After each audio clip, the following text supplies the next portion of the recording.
Good morning. I'd like to call the Door County Board of Supervisors to order on Tuesday, April 18th at 9 a.m. Would you please join me in pledge allegiance to the flag? I pledge allegiance to the flag of the United States of America and to the republic for which it stands, one nation, under God, indivisible, with liberty and justice for all. Roll call, please. Hopefully. Reminder.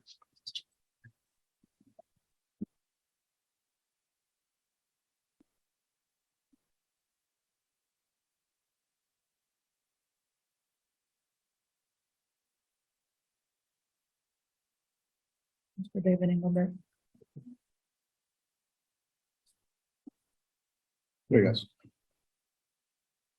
We have 21 present. We have 21 present, no absence today. We are going to change the order a little bit. We're going to take item number 4 and we're going to move it down between 9 and 10. So after we approve the minutes, but before Ken has his report, we'll do item 4. Okay. Presentation of the agenda.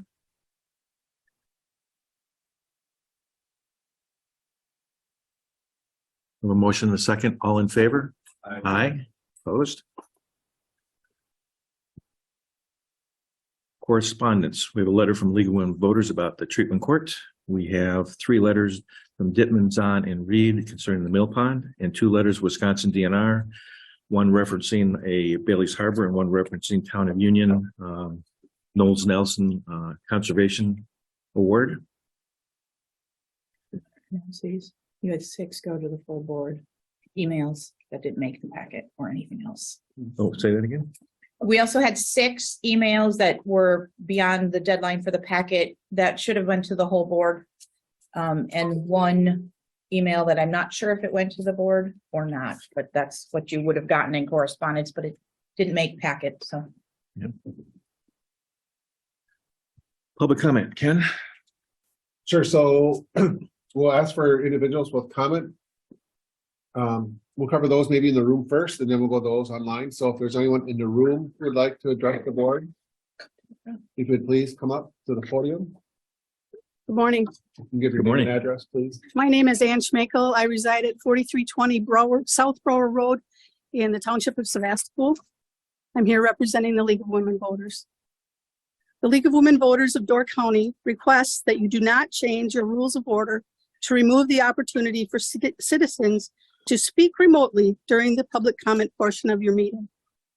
We truly appreciate the opportunity you have provided in recent years for the public to observe county board meetings and many of your committee meetings virtually, as well as to express their views remotely as well as in person.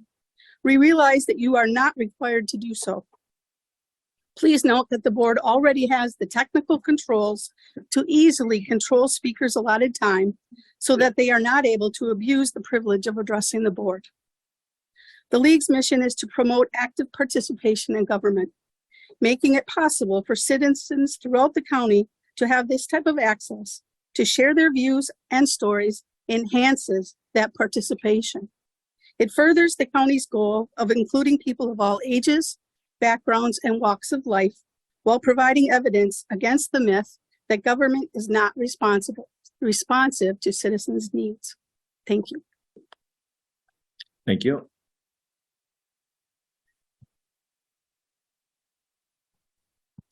Susan Cohout, 2099 Sunrise Shore Road, Sturgeon Bay. I'm speaking to you as myself today, and as a former county board member.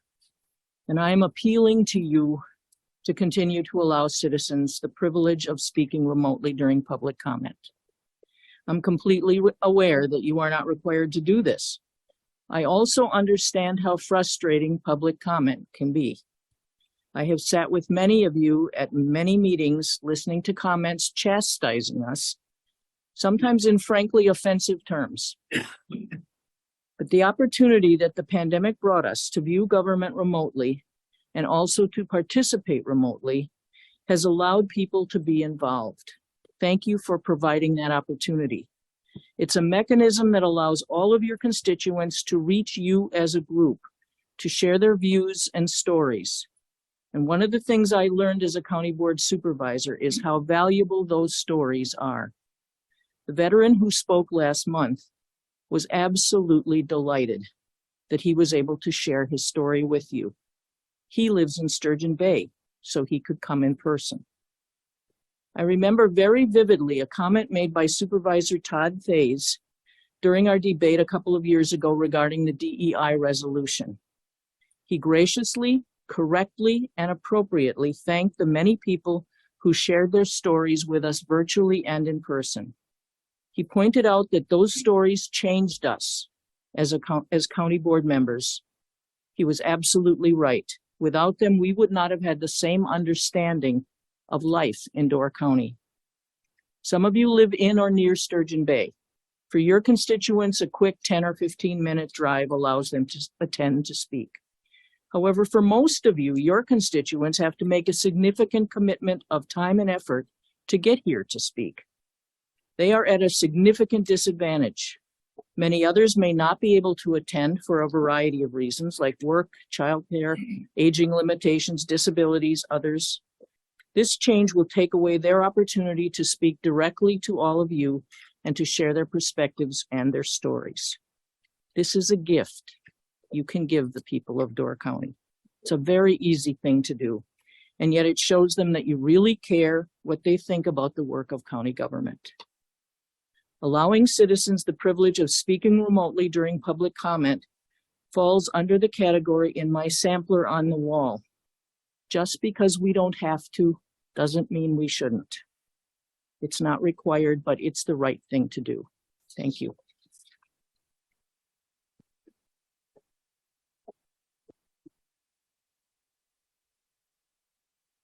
Okay, anyone else in the room? Okay, we'll go to those individuals online. Again, I will, if you're interested in speaking, you can raise your hand and I can move you into the queue. On the system, so I'll just go through those in order that I've raised their hand. So the first one I'll move into the queue is Mark Villers. Mark, just give me 1 second, I'll move you in.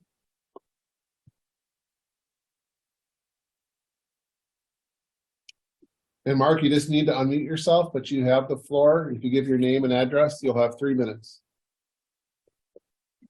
Thank you. We can hear you. Okay, good. Mark Villers, 2491 County Road O, Sturgeon Bay, Wisconsin.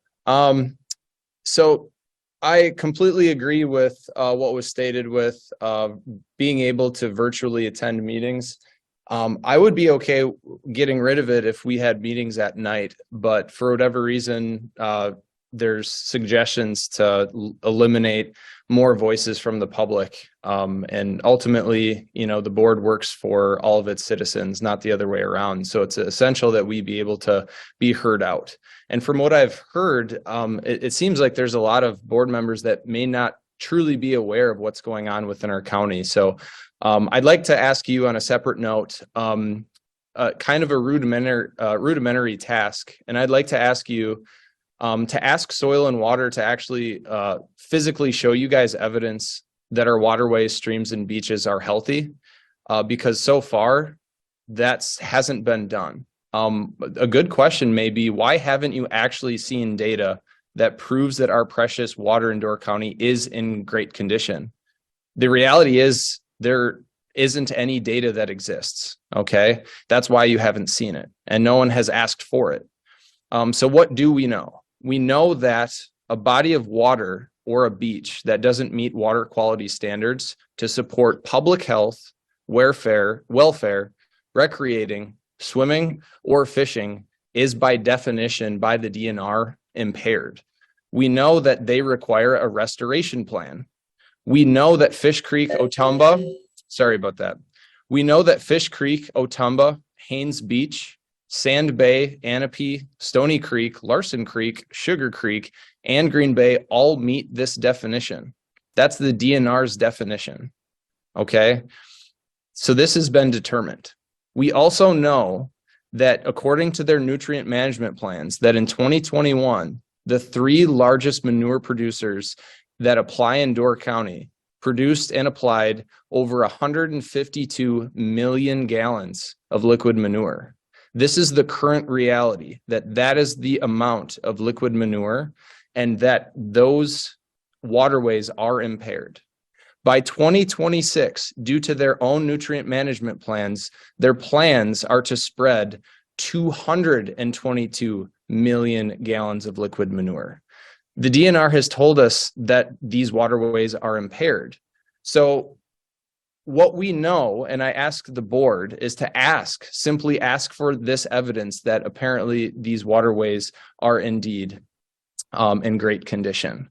So this summer, when we see the lights that are coming on our beaches and we see our real estate values losing their value, all that I ask is that you turn to the consolidated shareholders of Door County and turn to them and try to resonate with them and ask them, you know, where are you getting your evidence from? And I hope you can provide them as they ask that.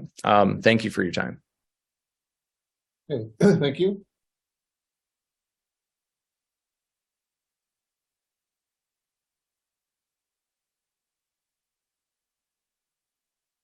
One second, sorry.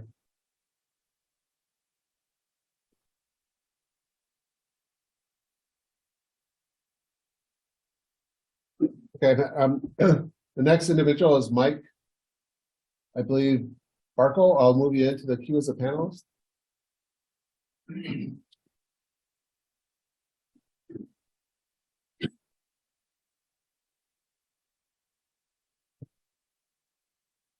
So Mike, you have the floor. You just have to unmute yourself, please.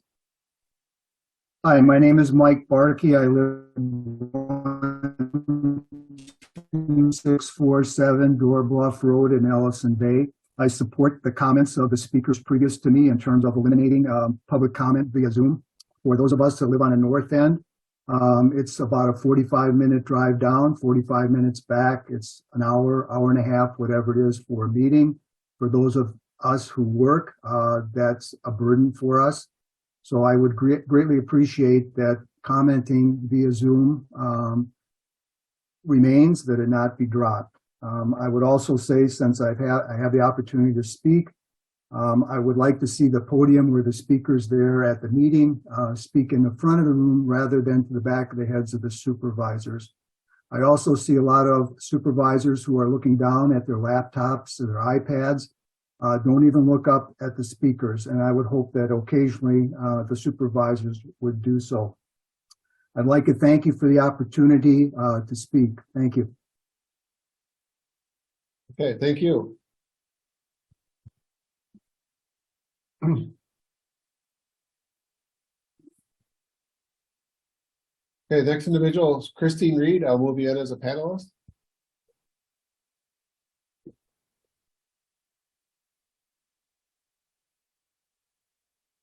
Okay, Christine, you're in the queue. If you could unmute yourself, you have 3 minutes. Christine Reed, 597 Sleepy Hollow Drive, Forestville. I have 2 items I'd like to cover in my allotted 3 minutes. First, I'd like to go on the record that I agree remote public comment should continue for all of the reasons that you're hearing. I'll use today my personal situation as an example. It's probably not a good idea to admit when you're out of town, but I'm in California. It is literally impossible to appear in person. I'm sure there are other cases like that. Another reason is supervisors get a per diem and get reimbursed for appearing physically there, where tax-paying citizens do not. Second item, Forestville Mill Pond update.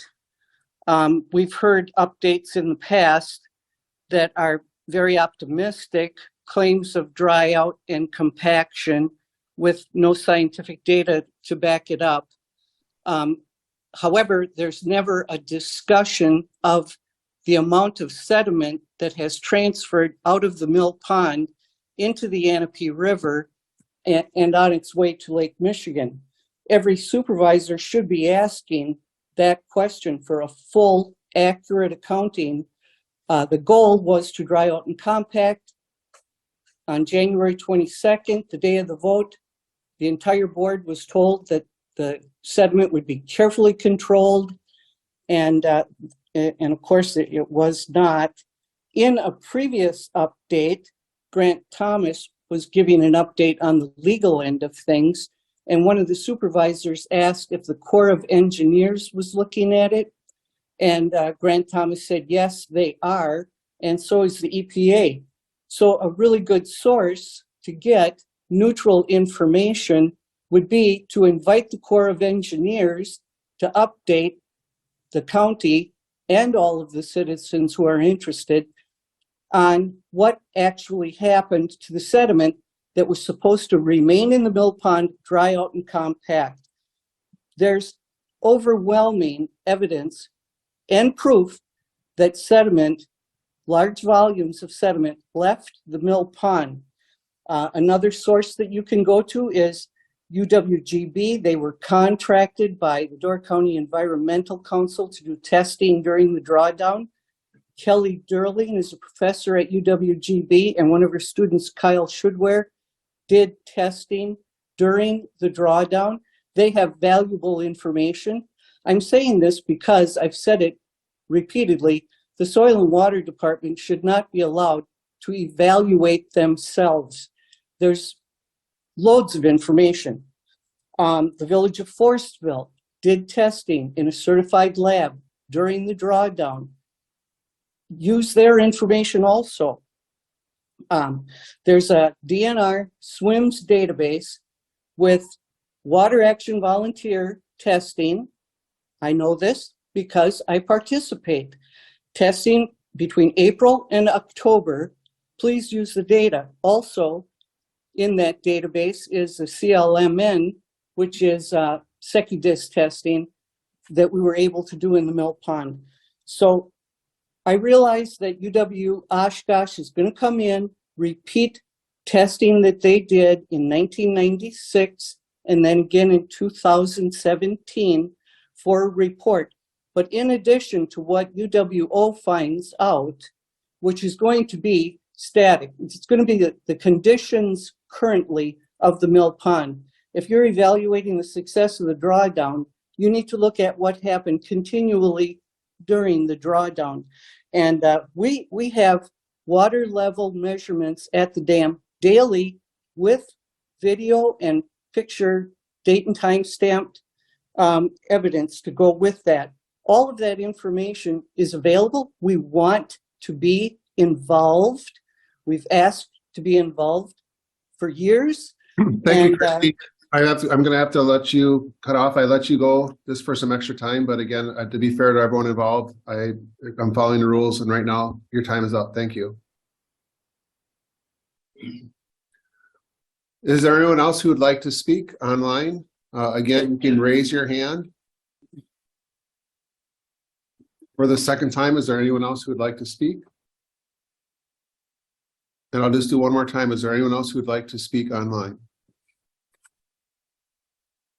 If that, I'll turn it over to our chair. Okay, thank you. For those that are online, I still have you as a panelist right now. The software changed, so if I remove you, it's going to kick you off the call, but I believe you can sign back in. But just want to give you a heads up that my intention is not to remove you from the meeting, but I have to remove you as a panelist. So you'll have to sign back in if you could, please.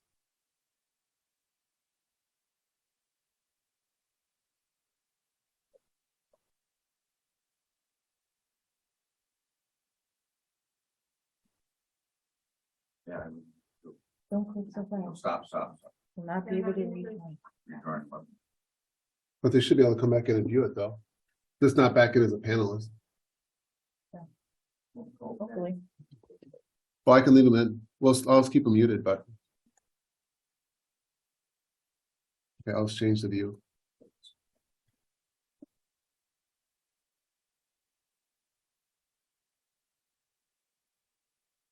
I'm sorry, you can continue. Vinny, do you have a public comment or supervisor's response? Okay, so supervisor's response, go ahead.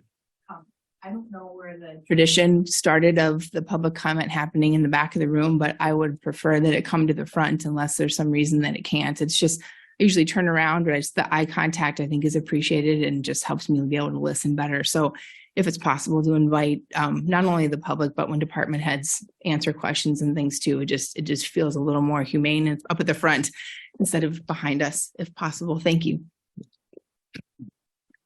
Any other supervisor response? Okay. Approval of the minutes of the March 28th, 2023 County Board meeting.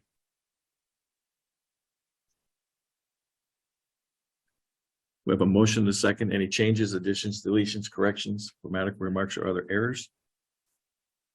If not, by voice vote, all in favor? Aye. Opposed? Carried. Okay, so now we're going to move back up to item number 4, review and revise and or reaffirm the rules of order and powers and duties of county board subunits. Ken? Sure, so let me just give you some context of what's in the packet. Let me just get to the page so you can see.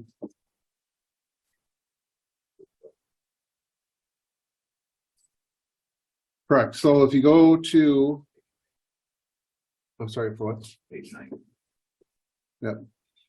So really at the admin committee, we reviewed the rules, and really what happened is there's a conflict between the rules. One states that you can, and one states that you can't have online public comment. So it was discussed at the admin committee meeting in terms of what to go forward with. And I guess on page 2 of 75 is what the admin committee has changed in terms of a recommendation. The one thing I will state is I just want to make it clear that the discussion at the admin committee was not at all to prohibit public participation. It's just the method in which it's coming in or provided at the meeting. So I just want to make sure that people online or those that heard it, is not anything to do to prevent people from participating in the meeting. I think the admin committee did a lot of discussion on the pros and cons of that, but there are other methods that people can provide comments, whether it's in writing, calling their supervisor, obviously attending the meeting. And again, I think that's very important that just to truly understand the intent of the admin was not at all to prohibit or limit participation. It's just another method of how it's delivered. So, and in those discussions, it was the recommendation of the committee was to make the change that's on page 2, which is to take that portion out in red that you see as terms of amendment. So I don't know, is there anything else you wanted to add, Sean? But it's pretty straightforward. Yeah, I mean, this change here would eliminate remote public comment. It's really that. I mean, it's all Yep, that it that's all it is. says. Yep. So really just for your reference, so again, the rules as they're written right now, they have a conflict. So we need to clean them up one way or another. So either you go with the recommendation from admin committee or we amend it the other way and allow it. So it's up to the county board to, I guess, discuss that and take action. The only other thing that was pointed out was the remote public comment began as part of the COVID response for meetings. Okay. As did Zoom, just in general. Comments, suggestions, remarks? Here we go. Ken? Oops, sorry, Bob. Bob?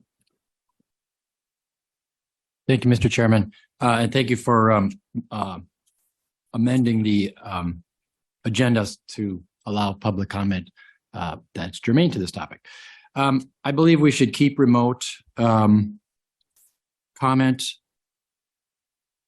during public comment. I think if the pandemic taught us anything, it's to operate from a place of trust and openness. There's a lot of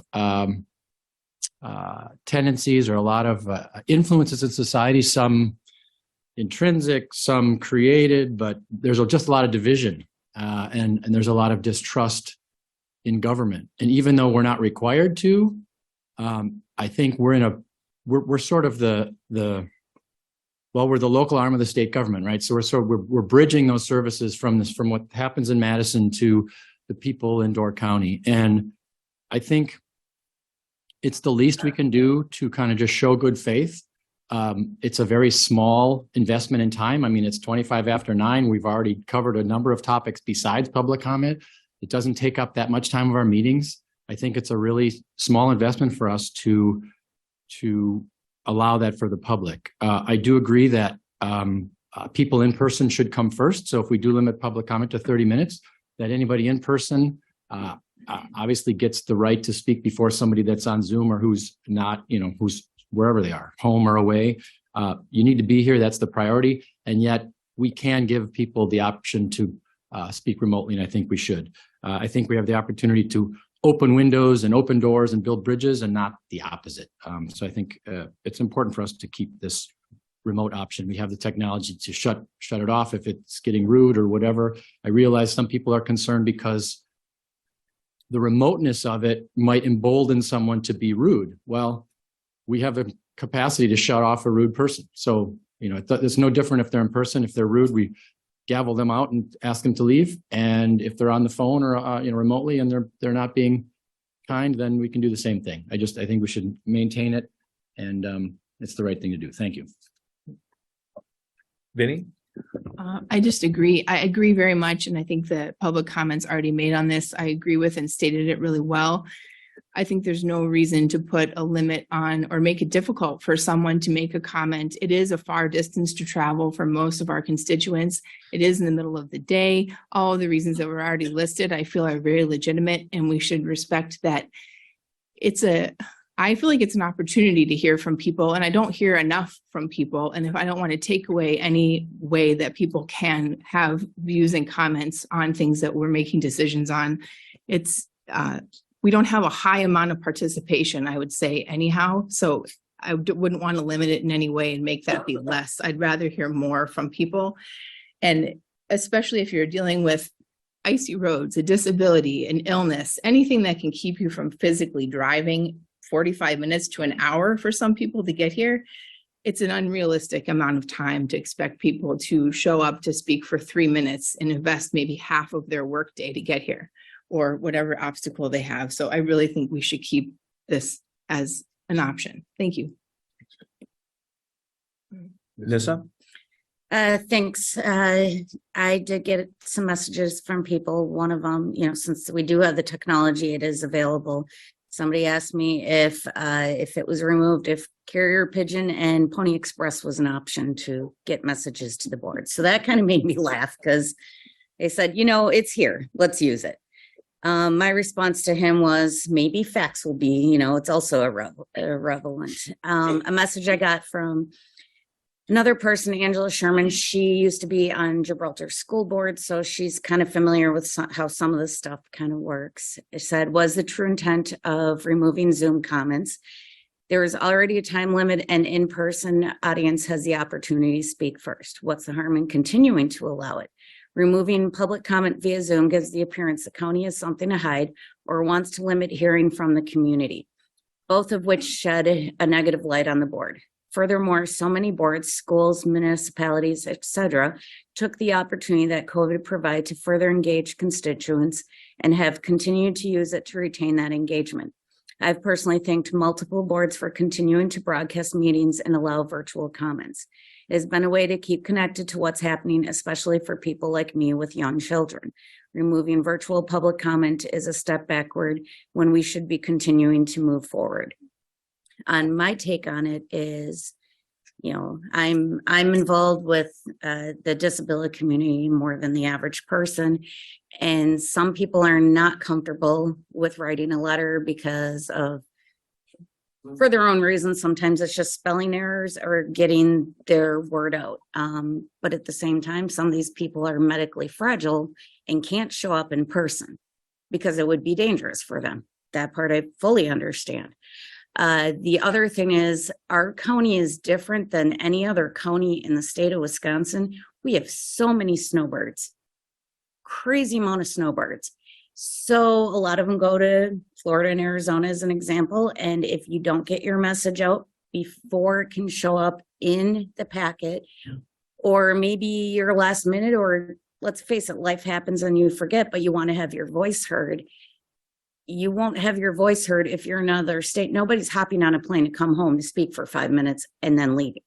Just like nobody's coming from the island, except for one person on county board, to come speak for 5 minutes and then head home. That's just not realistic. Our county's laid out weird, and we have people from all over the country that spend 6 months here and then go home, but still have a vested interest in what's happening locally, because this may be the place they grow up or where they consider ultimately home. So thank you. Thanks, Nissa. Elizabeth? Yes, thank you. This was brought to administrative committee, which I'm on, and we had a very lively discussion about it. And I think, I mean, I was glad it was forwarded to the full board so we could hear and also hear from, gave us a chance to hear from constituents. And I heard from quite a few constituents, and during the time we discussed this on administrative, I was thinking in terms of people with disabilities as well, leaving all the options available. And COVID brought forth this option, and we have things I think that are not going to go back after COVID. I think this is a good thing.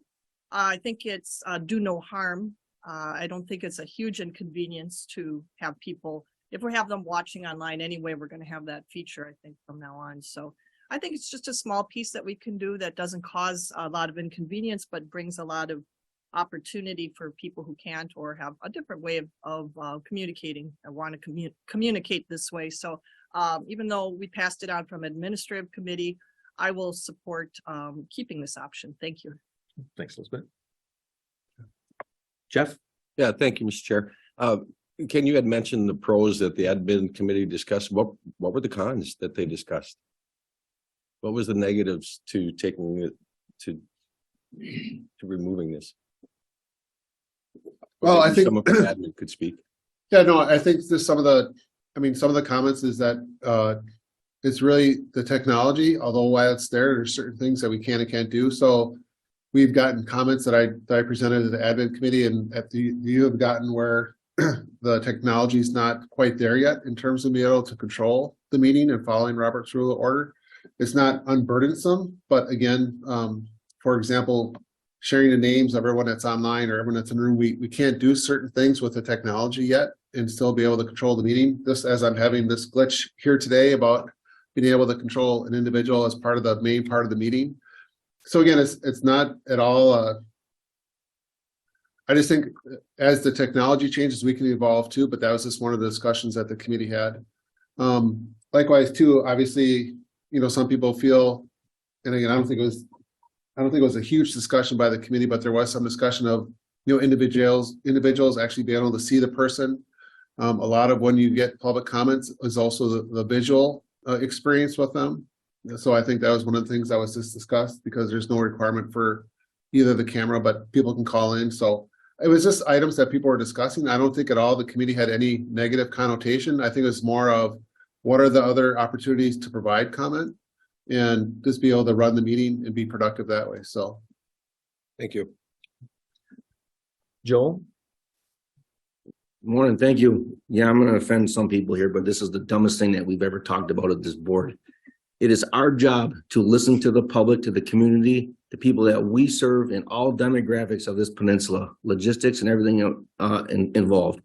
And as much as I may or may not want to listen to people calling and talk to, that's their opportunity for us to listen to them, vent, praise, complain, whatever you want to call it. And if this is one tool that this county has spent oodles of money on technology over the years, this gives them that opportunity to do that. And it's our job, our duty to listen to them in any way, shape, or form possible. If it means a Zoom call, being here in person, whatever it might be, it's one more tool in our toolbox to allow that to happen. And I will never support not listening to any of the public in any way, shape, or form. I mean, we should all be happy about this, I think. And so I am never going to support getting rid of the public able to call in and talk to us ever. Thanks, Joel.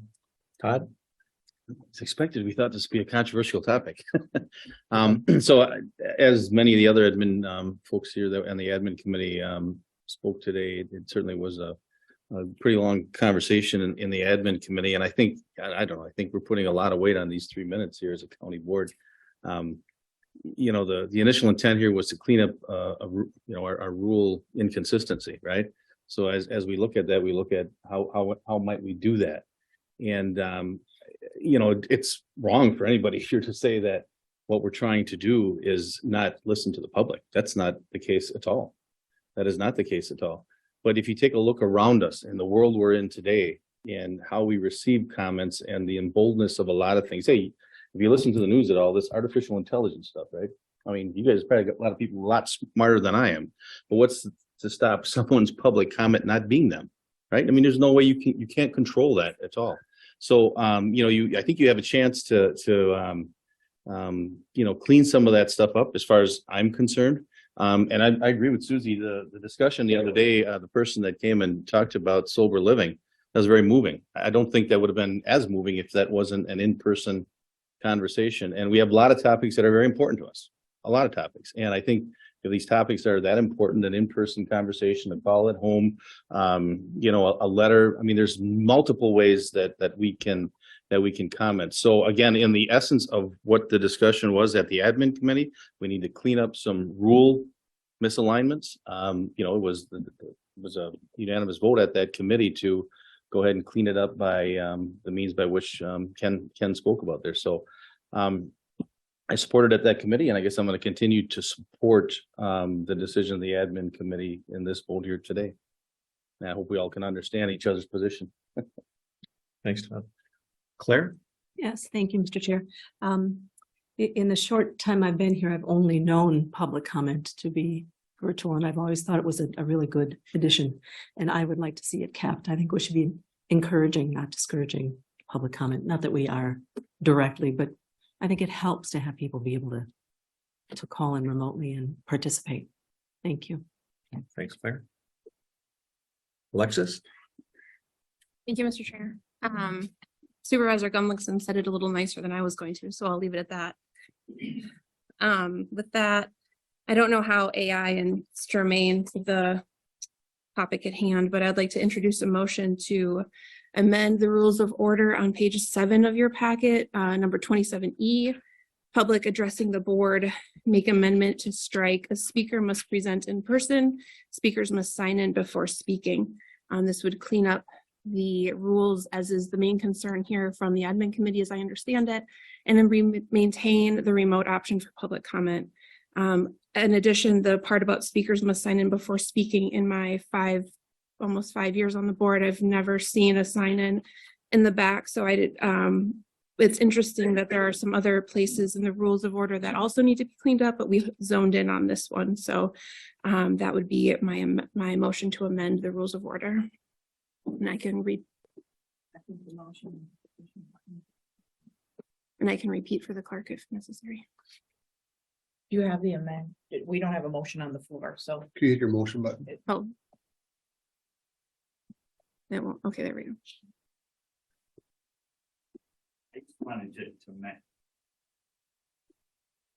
I wanted to mention to the group that in anticipated that this motion may come up, I did redline Rule 27, specifically E, addressing this issue.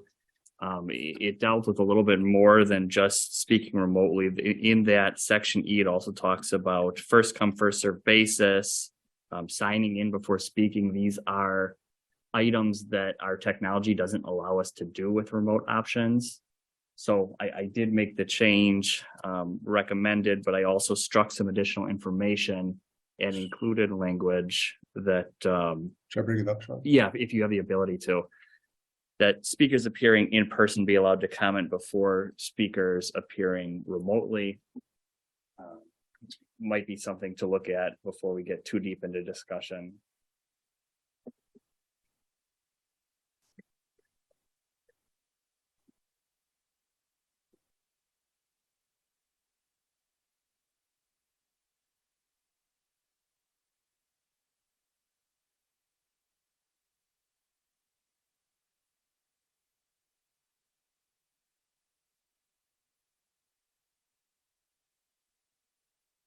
Okay.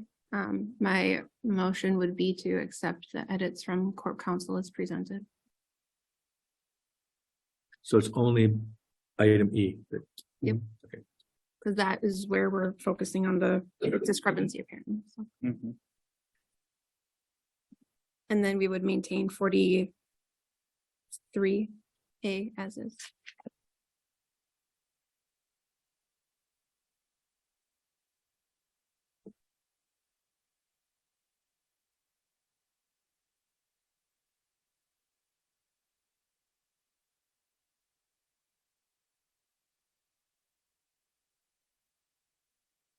Okay, so would 43 have to be changed or not? No. No, 43 could remain as it is. The changes you see on the screen just clarify the conflict between rule of order 43 and 27.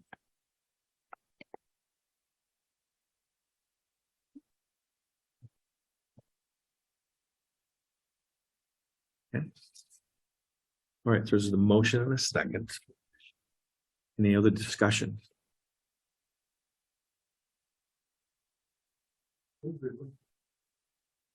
Please repeat the motion.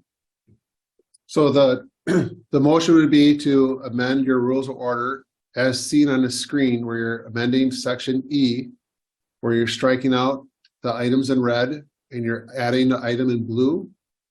And the other section that was in conflict would remain unchanged. In other words, this is addressing the conflict between the two. Instead of limiting the comment, you're actually just taking out the section that stopped it and allowing it in this section.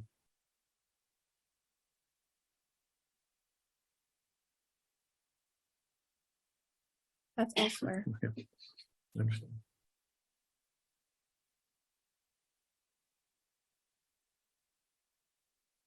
Any discussion? Otherwise, we go to a vote. Can you do it in the board? Go ahead. Sorry. There you go. So in essence, a yes vote on this amendment allows the remote speaking option to become a permanent fixture in the rule. Correct. Yes. That's a yes vote. Okay. Correct. No votes.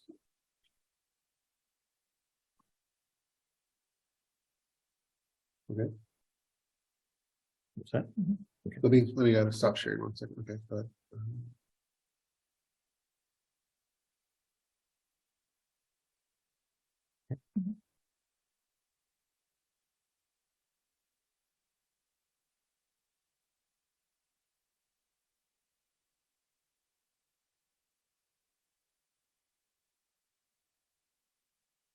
Passed by a majority vote of 17 yes, 4 no.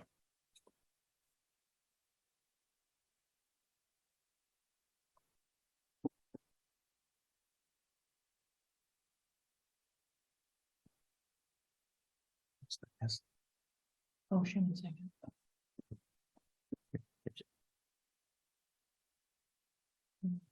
Moving down. Can we vote? Okay, moving on. That was just one part, right? Can I offer another? Can we stay on the rules? Okay. There was another part in the rules of order number 17. Let me scroll back up there. Yeah, sorry, page 5 of the packet.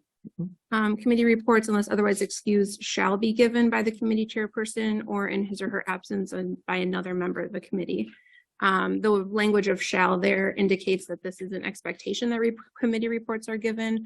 And again, in my almost 5 years on the board, I don't think I've ever been in a meeting where maybe one has been given. So I'm wondering if we need to clean up that language or just sort of shift expectations that committee reports become a standing item. I know it's on the agenda, but nobody's ever actually provided it. So I have a concern about how the rule is indicating a shall, but we've never actually had any. So my understanding is if a committee wants to give their report to the board, that's why it's on here. If they choose to do that, it's to be given by the committee chair. Correct. And that's all that that's saying. Doesn't say you have to give the report. It does say, it says shall. No. The committee chair shall give the report, but it's optional whether the committee chooses to give the report or not. It's there and available.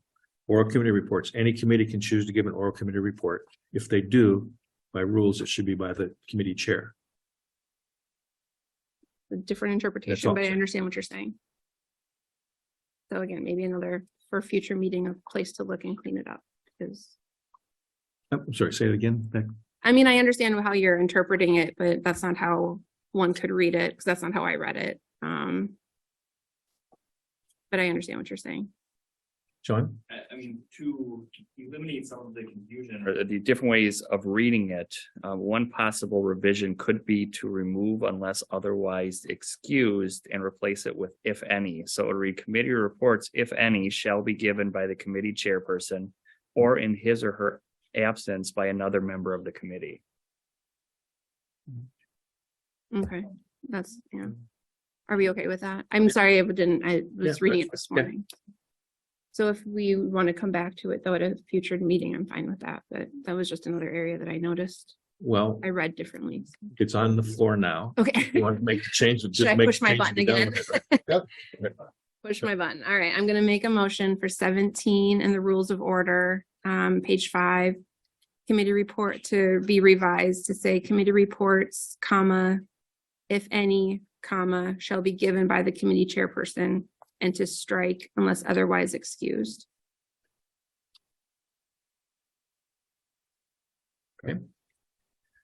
Yeah, I mean, presuming that the only change is to remove unless otherwise excused and replace with if any, that's fine. Thank you, Sean. Any other comments or questions about that change? Committee reports, if any, shall be given by the committee chairperson or in his or her absence by another member of the committee. And actually, I changed the pronoun because we need to, but anyway, that's probably not gonna be popular today. TEI. It should be community reports if given. No, because I'm trying to clear up that, I know where you're trying to go. I do. so if given. This is why I didn't want to, we can bring this back. I don't like to, I recognize both ways. Sure. I don't like to edit on the fly. What's your recommendation? If given or if any?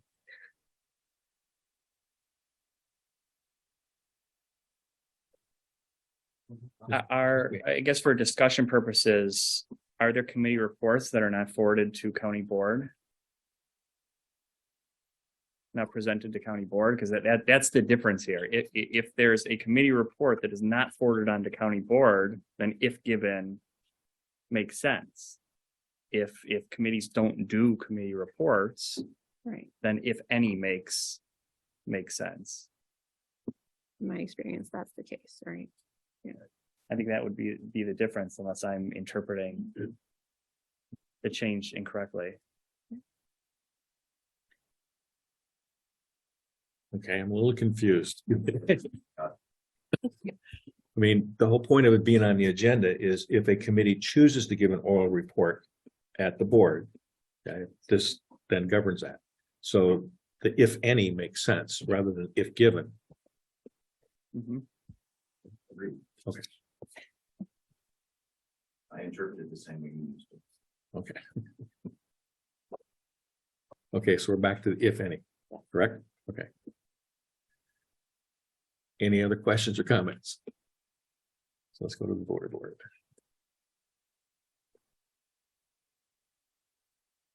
Right. I don't think the committee reports, if any, shall be given by the committee chairperson. And strike the remainder of the, No. because you have and strike unless otherwise excused.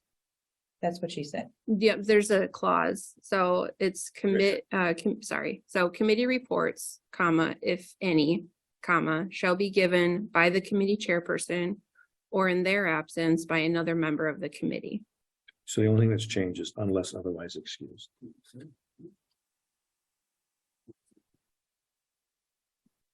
Apparently, I'm the only one that read it differently. Apologies.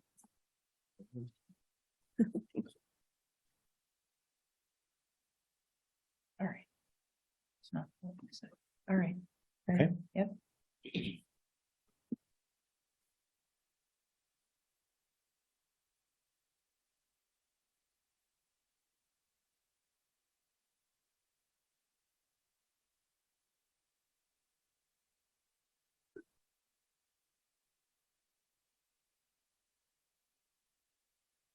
It's passed on the majority vote of 18 yes, 3 no. Thank you. Anything else on the rules of order?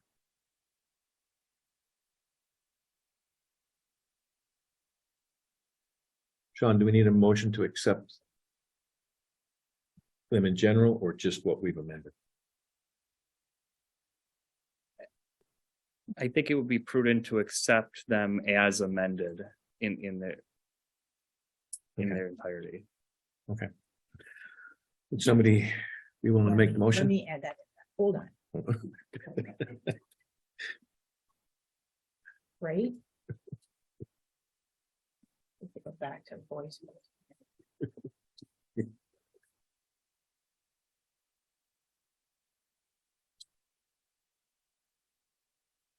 Okay, now we're ready? Yeah. Okay.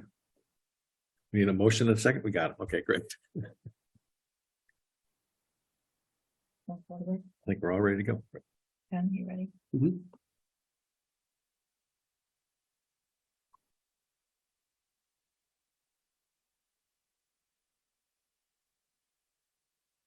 Passed by a majority vote of 20 yes, 1 no.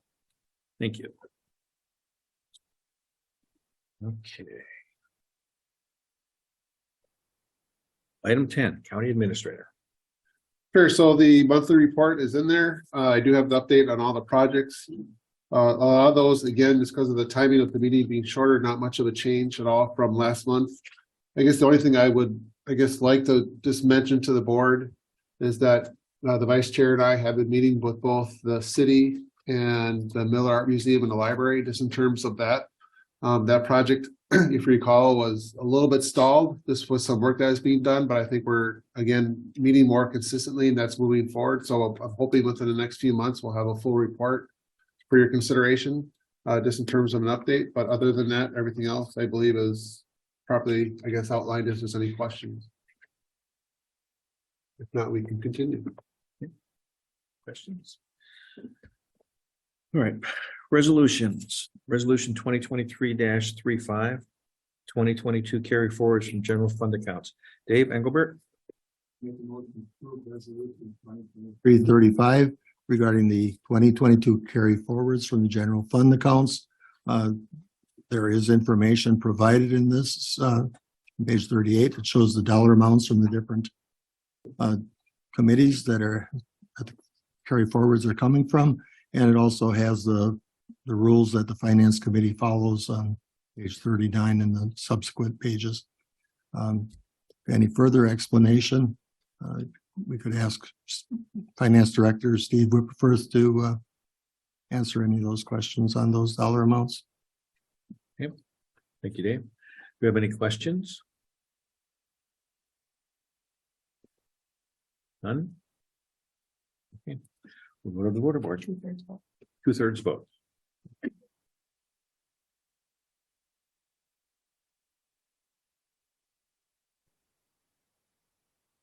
That's passed by 2/3 vote of 21 yes, 0 no. Thank you. Thank you, Steve. Resolution 2023-36, appointments to county board subunits. Dave Engelbert. I'll make a motion to approve the resolution pertaining to the appointments to the county board subunits. With the reorganization, we're reviewing those committees, and I believe most of those are remaining the same.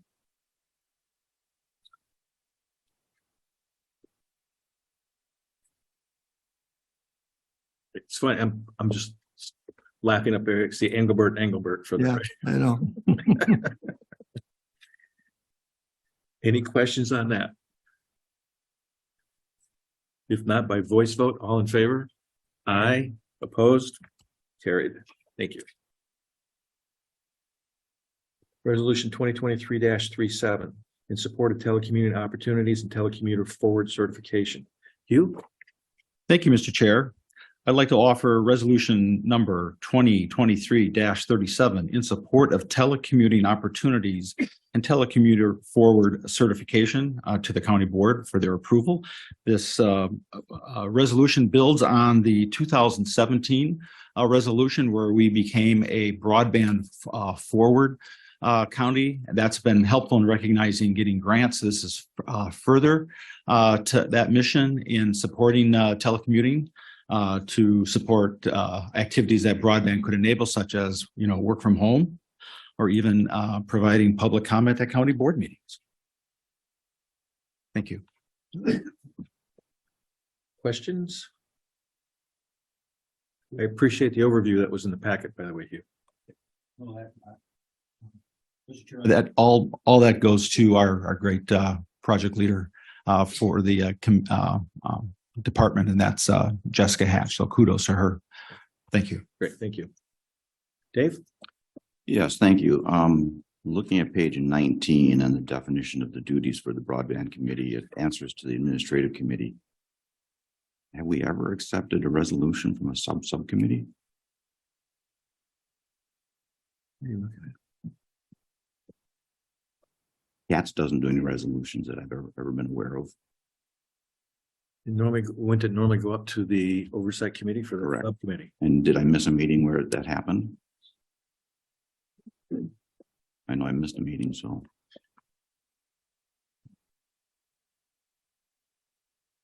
Yeah, because for me, I do not believe this is in line with the original intent of the subcommittee and will not be able to vote yes for it.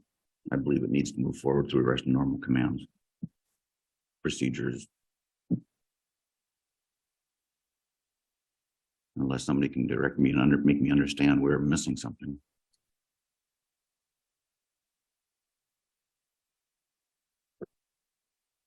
Okay, back. One second, look at the rules.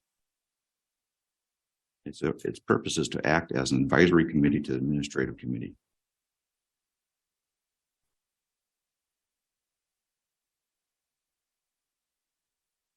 And mostly just a procedural question. Reasoning for it.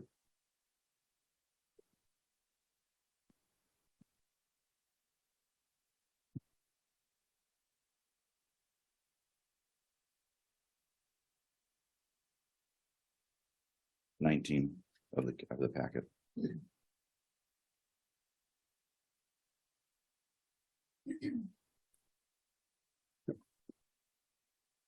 Talking about line 19? No, page 19. Page 19, Hold on. third bullet.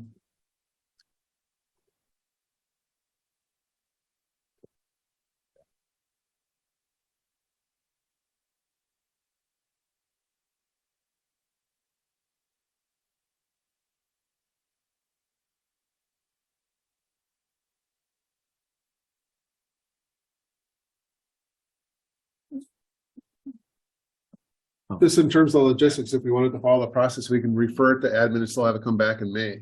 I don't think there's anything technically, Hugh, that's time sensitive with us, so it could definitely go back to the admin committee and then come back next month. Procedurally, if you want to follow the rules that way. At the same time, we get the admin committee also get a brief version of how the subcommittee is going. Sure, of course. Thank you. Okay. Todd? Yeah, I just, my comment may be irrelevant, but what other option do we have? I mean, do we have an option for acting on it today? I'm on the admin committee. I've read through it. I don't see anything offensive here. Is there any legal proceedings by which we move forward, or is it best to send it back? Procedurally, if it should have been brought to admin, I prefer it go back to admin because admin hasn't seen it. For admin to act at this meeting probably wouldn't be appropriate. Thank you. Okay. All right, so we're gonna bring that back. We'll send it to admin and bring it back. Wait, hold on. Then I would respectfully withdraw the motion. And refer to admin committee. Thank you. So you're, Yeah, you can pull my second. I knew that. all right, thank you. Okay, that'll come back. Resolution 2023-38. 59.54 sub 4 Wisconsin statutes rural naming and numbering system project. Dave, and go. What page is it on again? Sorry. 49. I knew I forgot to write that down. I made my motion. It's been seconded. This is the first phase of the project. I just need the director is here if necessary. It's the approval of the entity that will assist us in moving forward with this and procedures and how to approach this project.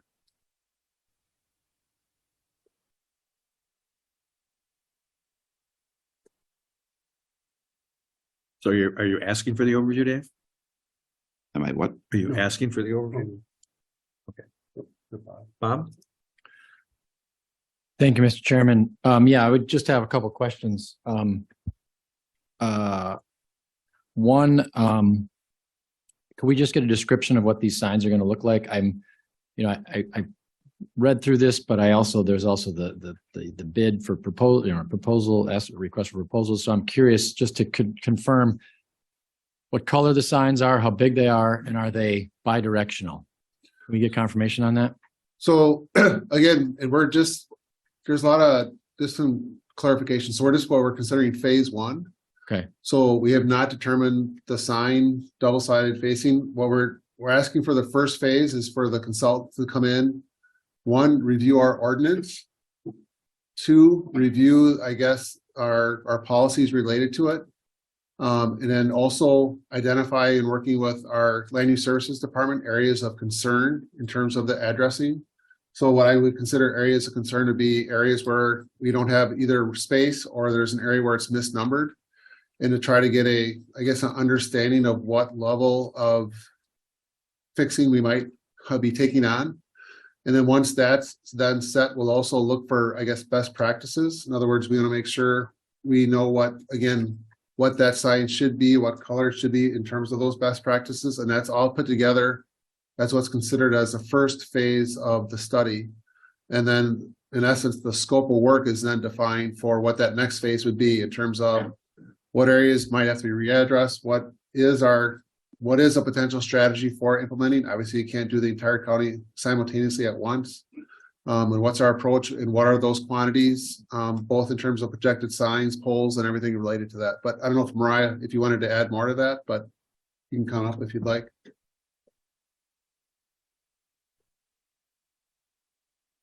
Morning. I can answer any questions, but I think that covers it pretty well. We would like to change as few addresses as possible. But before we go about wholesale or presumably wholesale replacement of all the signs, we wanted to have the consultants look at areas that might be problems, because we don't want to go ahead and order 19,000 signs and then realize that maybe 1,000 of them should have been numbered differently. Go ahead, Bob. Yeah, thank you. So, I mean, just for example, on page 59, it says, 59, placement and display of numbers under Roman numeral 3, address sign description. Letter B, the sign shall be 9 inches high and as wide as necessary. Like, again, maybe this is just, maybe I'm getting too much into the weeds at the moment, but it's like, I don't even think the signs right now are 9 inches high. So that's what we did when we put the request for proposals out, was we included our current manual, and that's the standard in the manual. So this is now. what the current. And I mean, if you look, well, in Bailey's Harbor, they're not 9 inches, because I know you and I still have the same kind of signs, but the newer ones that we've been ordering do fit that size requirement.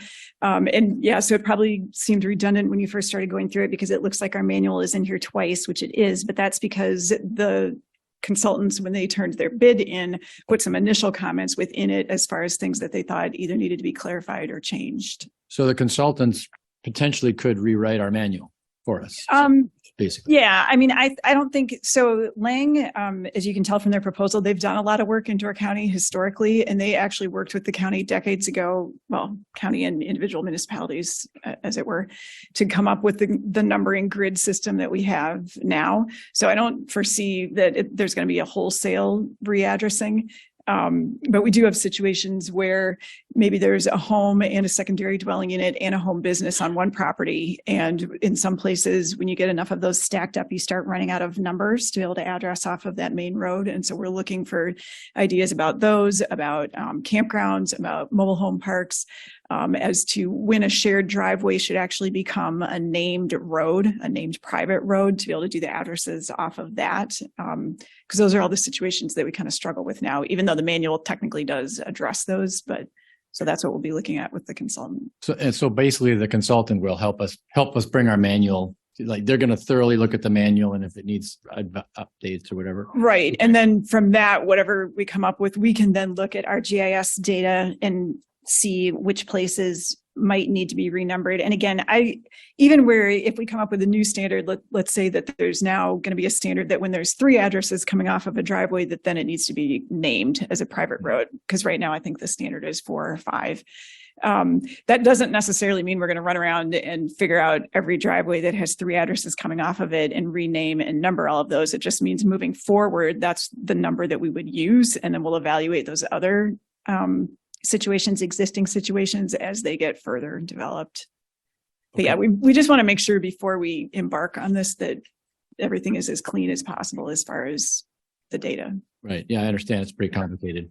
So I appreciate that they would be, kind of thoroughly looking over our manual and making us be uniform as possible and bringing, basically modernizing everything.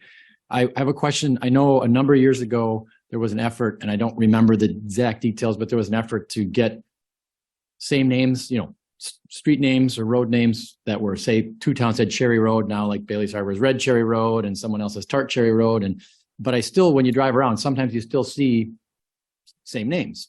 So I'm wondering if is there still a continuation on the road naming potentially, uniform, making that more uniform and maybe changing road names? So all road names that are being established are supposed to come through our department to us for us to make sure that it meets, there's kind of national standards as far as what can and can't go in a road name. So we look at that. We also look to make sure that it's not similar to another road name in the county, unless that road name is a significant distance away. Like, we assume if you're on the island, hopefully when you're calling 911, you know that you're on the island and not in Bailey's Harbor or whatever. But we're not proactively running around looking for roads to rename. I think the bulk of that was handled 20 years ago when the county took over. And then I have one more question. Thank you for your patience with me. It was my understanding, I'm assuming that the signs are going to be perpendicular so that they're visible from both sides. I thought that was a big thing from public safety. I mean, is that we're still assuming that's going to happen that way? That's our assumption. And the initial, like Ken said, though, that part comes next would be for them to recommend, okay, this is the style and color that we think you should use. And then we would do the request for proposals to get the actual bid for the signs. These consultants did say in a meeting last week that the trend these days does seem to be toward those double-sided signs, and blue is apparently the color that's the most visible. We did talk about what do you do in areas like in downtown Fish Creek, downtown Bailey's Harbor, where the buildings are right up against the sidewalk. I mean, how are you going to stick a perpendicular to the road sign there? And so they talked about maybe there'll be some areas where the signs would actually be flat and mounted like on the buildings, but they'll want to, again, look at that with us. Yeah, I just as a 23-year veteran of carrying a pager, I think the signs should be blue, because it's absolutely right that the blue shows up better, and they should be perpendicular except where, like you said, you're on the sidewalk and street fronts, boom, put them on the wall. That's great. But yeah, thank you for answering all my questions. Sure. Nancy, did you have something? Well, you just asked it and just had it answered. Thank you. Vinny? Thank you. I had one about the fiscal impact section of 1.2 million. It's not clear. It lists in there, to me, it's not clear that it says replacing existing signs and posts, but we don't know how many will be replaced. So is this just sort of a pool of funds that we won't exceed?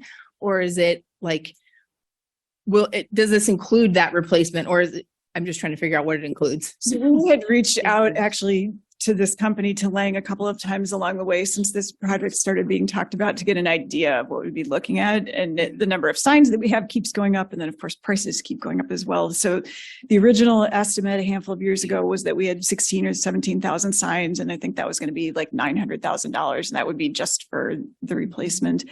Now, I think they didn't give us an estimate for the whole project as part of this, because that's not what was asked for.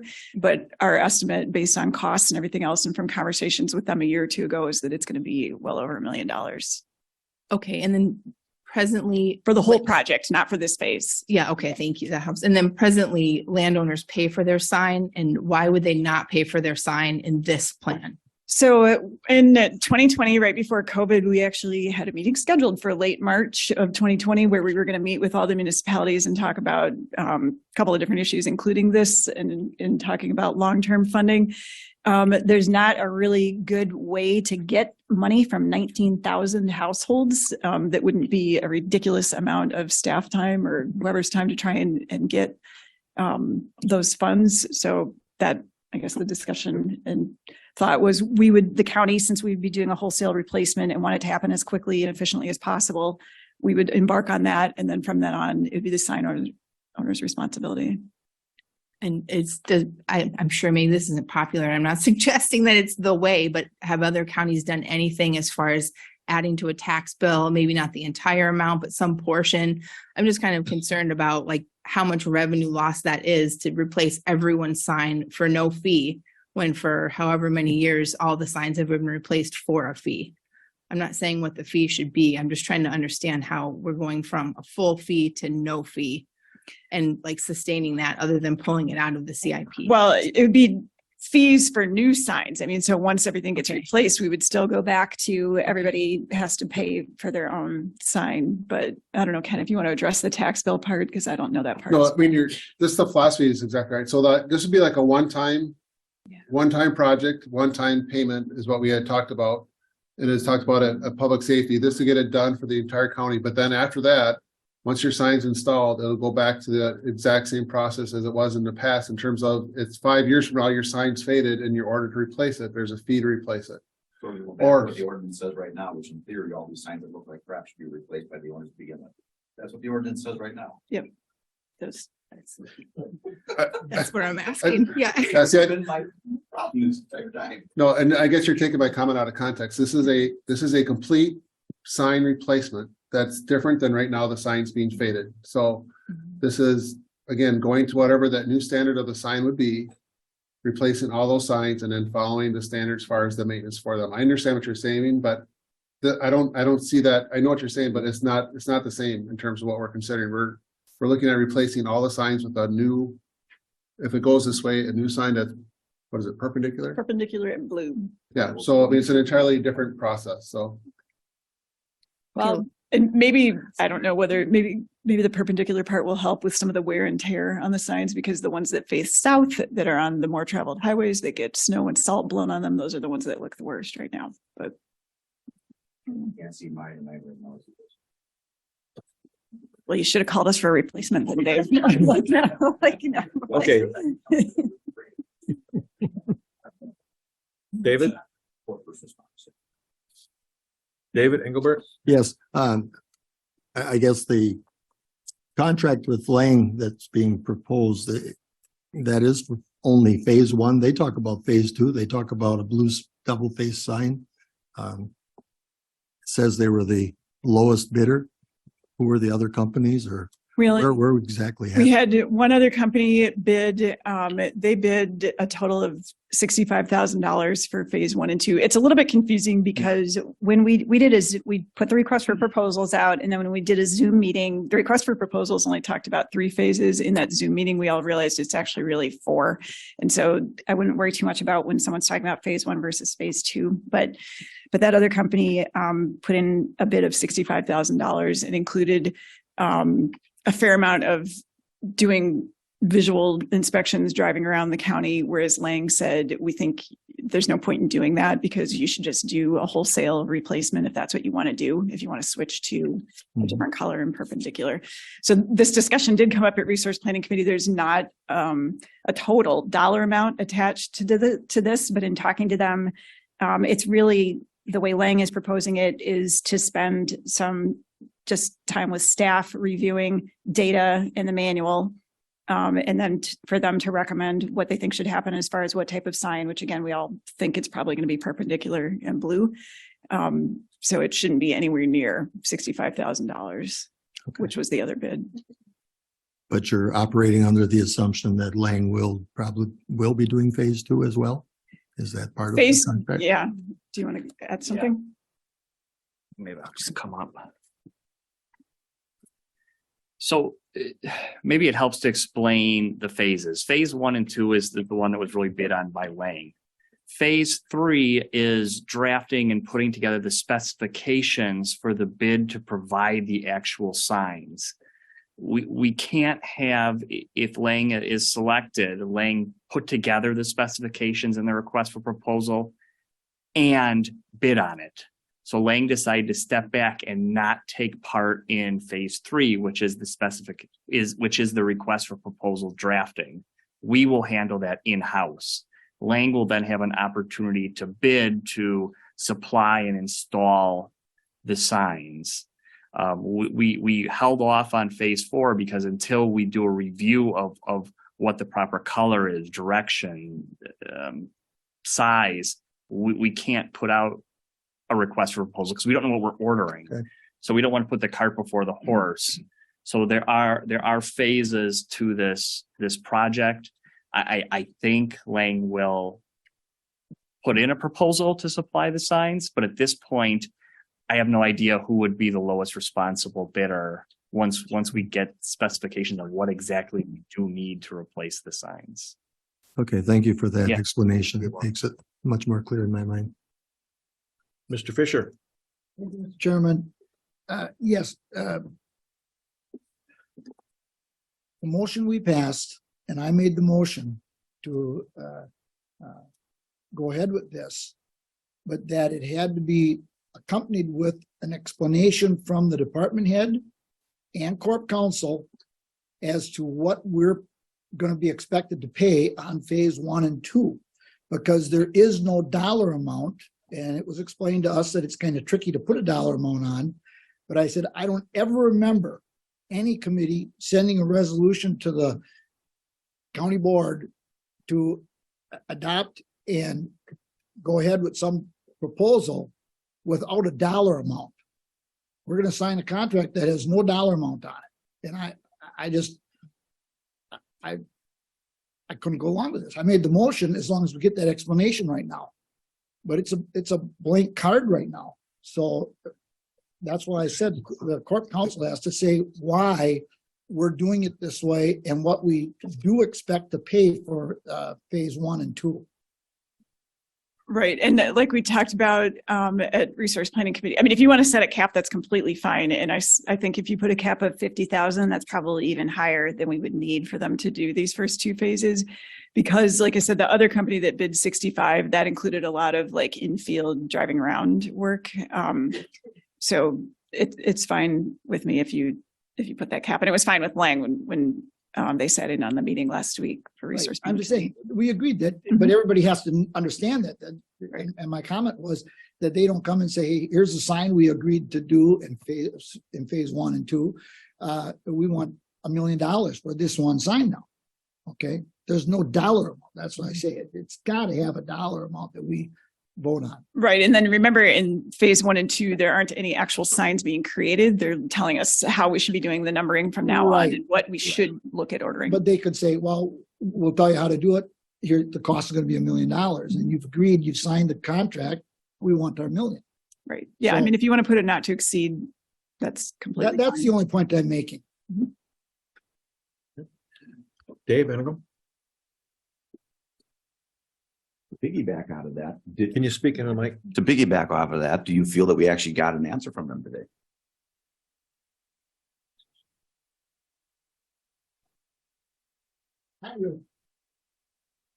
So this what, Different numbers for what it might be. it was I feel the committee understood that there is some historical knowledge and experience in this company that would mitigate the cost compared to the comparable. They had already done some stuff that helped us understand it, but the committee itself felt like, again, me too, I've never seen a resolution that involves a dollar value that didn't have a dollar value on it. And that was my understanding as well. So what was the number you just mentioned? I said 50. So in the during 50. So in the Resource Planning Committee, actually, I think I threw out 2 different numbers in the Resource Planning Committee. My first Not guess that was high. on the low end. I think it's possible that it may only cost us like $10,000 for this first phase, but that would depend on who's going to do the bulk of the work of combing through the data once they say, yep, every road or every driveway that has more than 2 addresses should have a name. Whether they're going to do that analysis or whether we would have the time to do that at the staff level. So I think 10,000 is probably low, 50,000 is probably high, but I think if you wanted to say 50 as your cap, that's completely So fine. I will make a motion to amend to add the not to exceed $50,000. Can you push your button, do man? Sorry.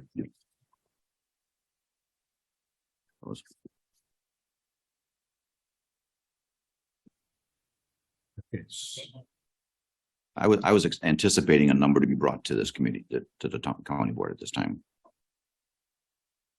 And I too am difficult with giving basically an open resolution. If it exceeds 50,000, it just has. RPC approval. review. Okay, so where the 1.2 is, we're gonna substitute the 50,000. Where, I think they would do. No. No. Another before resolved is the spot we usually stay. Not to exceed 50,000. Yeah.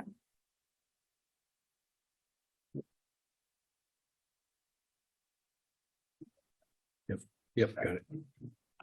It's page 49 and that, oh, So line in the 25. Section 20, lines 24 through 25, I would say at the end. Is it a full 26, I'm sorry. Would it be appropriate to say not to exceed 50,000? We should specify the phases, phase one and For phase one and Phase two. 1 and 2. because the 1.2 million is for the whole Correct. project, what we have in our CIP.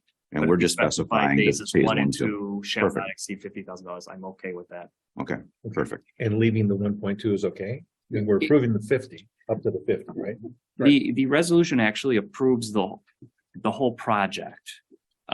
We've already have in our capital improvement plan budgeted amount of 1.2 million. So just put So in the phase. leave that in there, but we want to specify that phase one and two shall not exceed $50,000. Because I mean, it is on a time and material basis. I don't know what it would be. I could only guess. I'd say Kena Island is kind of like the closest we've had where we've had a similar multi-phase rebuild.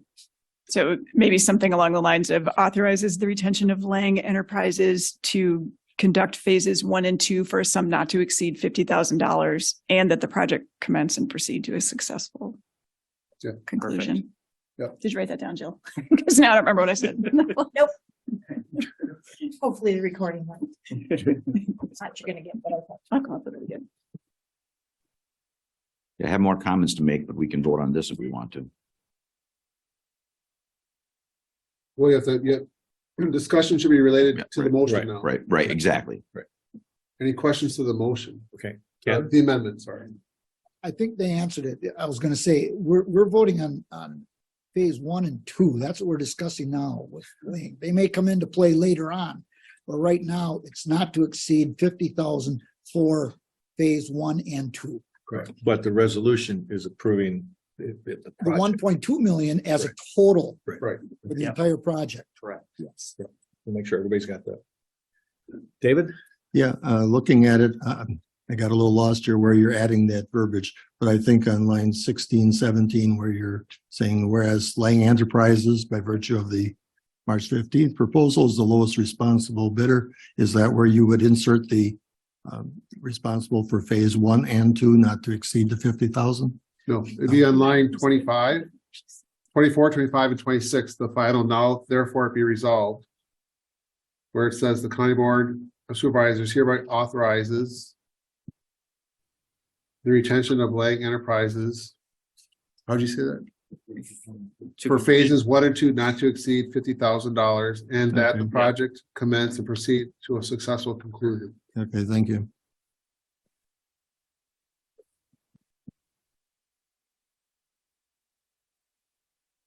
Okay, any other questions? You want to come back to it? I have questions that are not related to the amendment yet. Okay. That's why I wouldn't come back into that. Okay. Wait, there's one. Sorry. Vinnie, sorry. Thank you. This is a new thing for me to see multi-phase in a resolution, so I'm just checking. It has, like in the whereas that Lang Enterprises, line 16 and 17 again. Is that saying that they will be chosen for the phase 3, even though we don't know that yet? Because it's put in with the whole CIP amount. Their proposal is only for phases 1 and 2. The board will be approving them to be retained for phases 1 and 2. They are not doing phase 3. We will put out another request for proposal for phase 4, and that will, be determined at that time. It may be Lang, it may not. Okay. We don't know who phase 4, which is supplying the signs and installing them. Thank you. Yeah. Dave? I will agree with The confusion between Engelbert and Supervisor Engelbert and Shomo. And I resolved that by just simply the main piece I always recognize the resolution for is the now therefore be resolved. So the wording is that ties 1 and 2 together and the dollar value are in the piece that matters the most to me. All right, we're ready to go to the voter board for the amendment.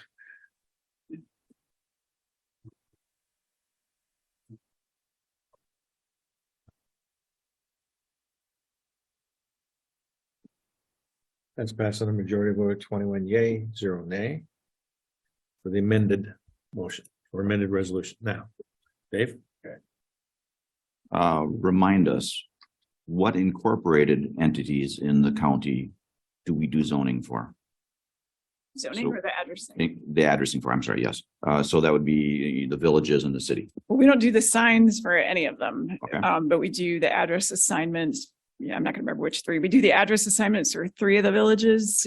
Like they actually call us to have us assign the number for those properties. And then the city, we don't do that, but they use our same system now. as I Okay, so my question is tied to that. Of these 19,000-ish numbers, we are not including any of the incorporated entities, correct? Right, that 19,000 is how many signs are in the towns. The unincorporated or the town Right. there, okay. I people have to remember, I don't think this ordinance has been changed since it's been created, right? We've done amendments to it. I mean, you can see the list on the front on the first page of the times that we've amended it, but the bulk of it hasn't changed since And 2000. you can see in the way we do ordinance, we do the address assigning that it doesn't work in the urbanized areas. That's why there's the issue that we're dealing with that there.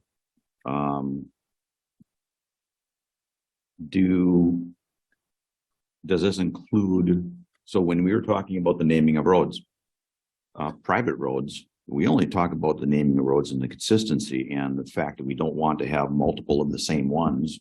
Because I lived down the road from School Road, and of course, there's like, what, 7 of them in the county effectively, at one time.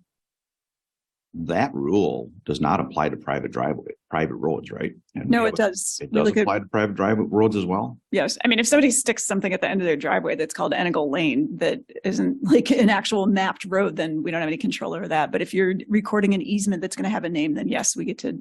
And it's not that we don't dictate the name. We let the property owner or owners along that road suggest a name to their town, and then it comes to us and we say, yep, that's fine, or no, that doesn't meet the naming conventions, or there's one that's too similar down the way or whatever. But we do look at private also. And while I didn't research this recently, but I'll give you an example of where I find that difficult, because there'll be a version of a Cherry Road, Cherry Avenue, Cherry Lane, Cherry Boulevard, all in a straight run as you run through this little subdivision. Well, okay, those are in the village of Egg Harbor, I think, what you're talking about. They're in the So- board. The one I'm So thinking of is on the one, border. we don't, so the county, through this manual and ordinance, we can't dictate what the villages and the city do. So 23 years ago, when the county took over this program from the towns, what the county did at that point was work between towns. So if there was a beach road in one town right next to a beach road in another town, they worked to figure out which road to rename, usually based on having the fewest addresses on the one road. They also identified problems where there might have been a Cherry Road and a Cherry Lane in a village next to a town. And if the village road was the one that had fewer addresses on it, the county suggested to the village, you really might want to rename this road. But if they refused, then we renamed the town road. And as an example, down the road from me, School Road had 2 names for 4 years. Because half of it was in the village. Yeah. What my point of bringing up these items is people have to remember that we are not looking at addressing the entire county. We are not looking at road names for the entire county. We're looking at unincorporated areas only. Right. This is for the 14 towns for the address or the fire number signs. This is not the road name signs or the villages or the city. Thank you. Mhm. Any other discussion before we go to the voter board?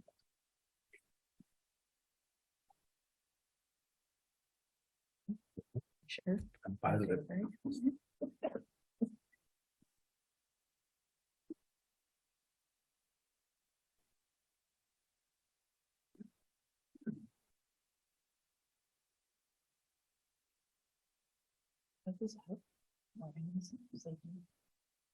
Morgan.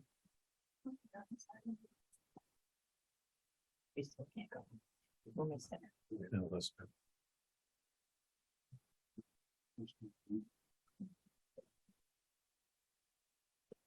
Have to wait a few minutes.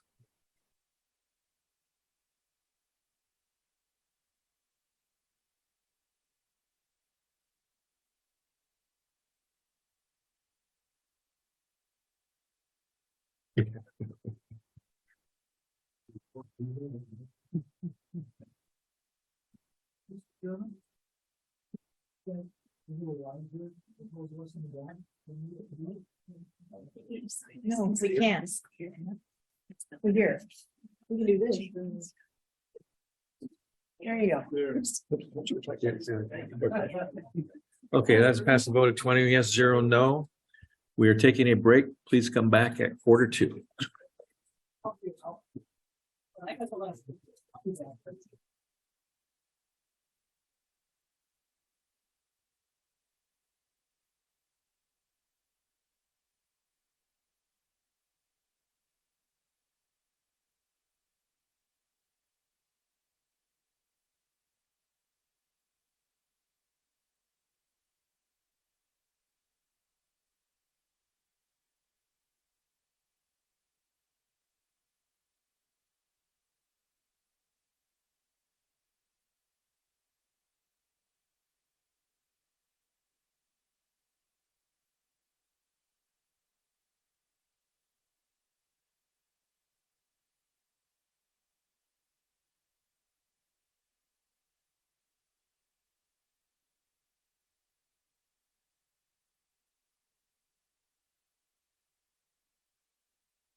Now back in session.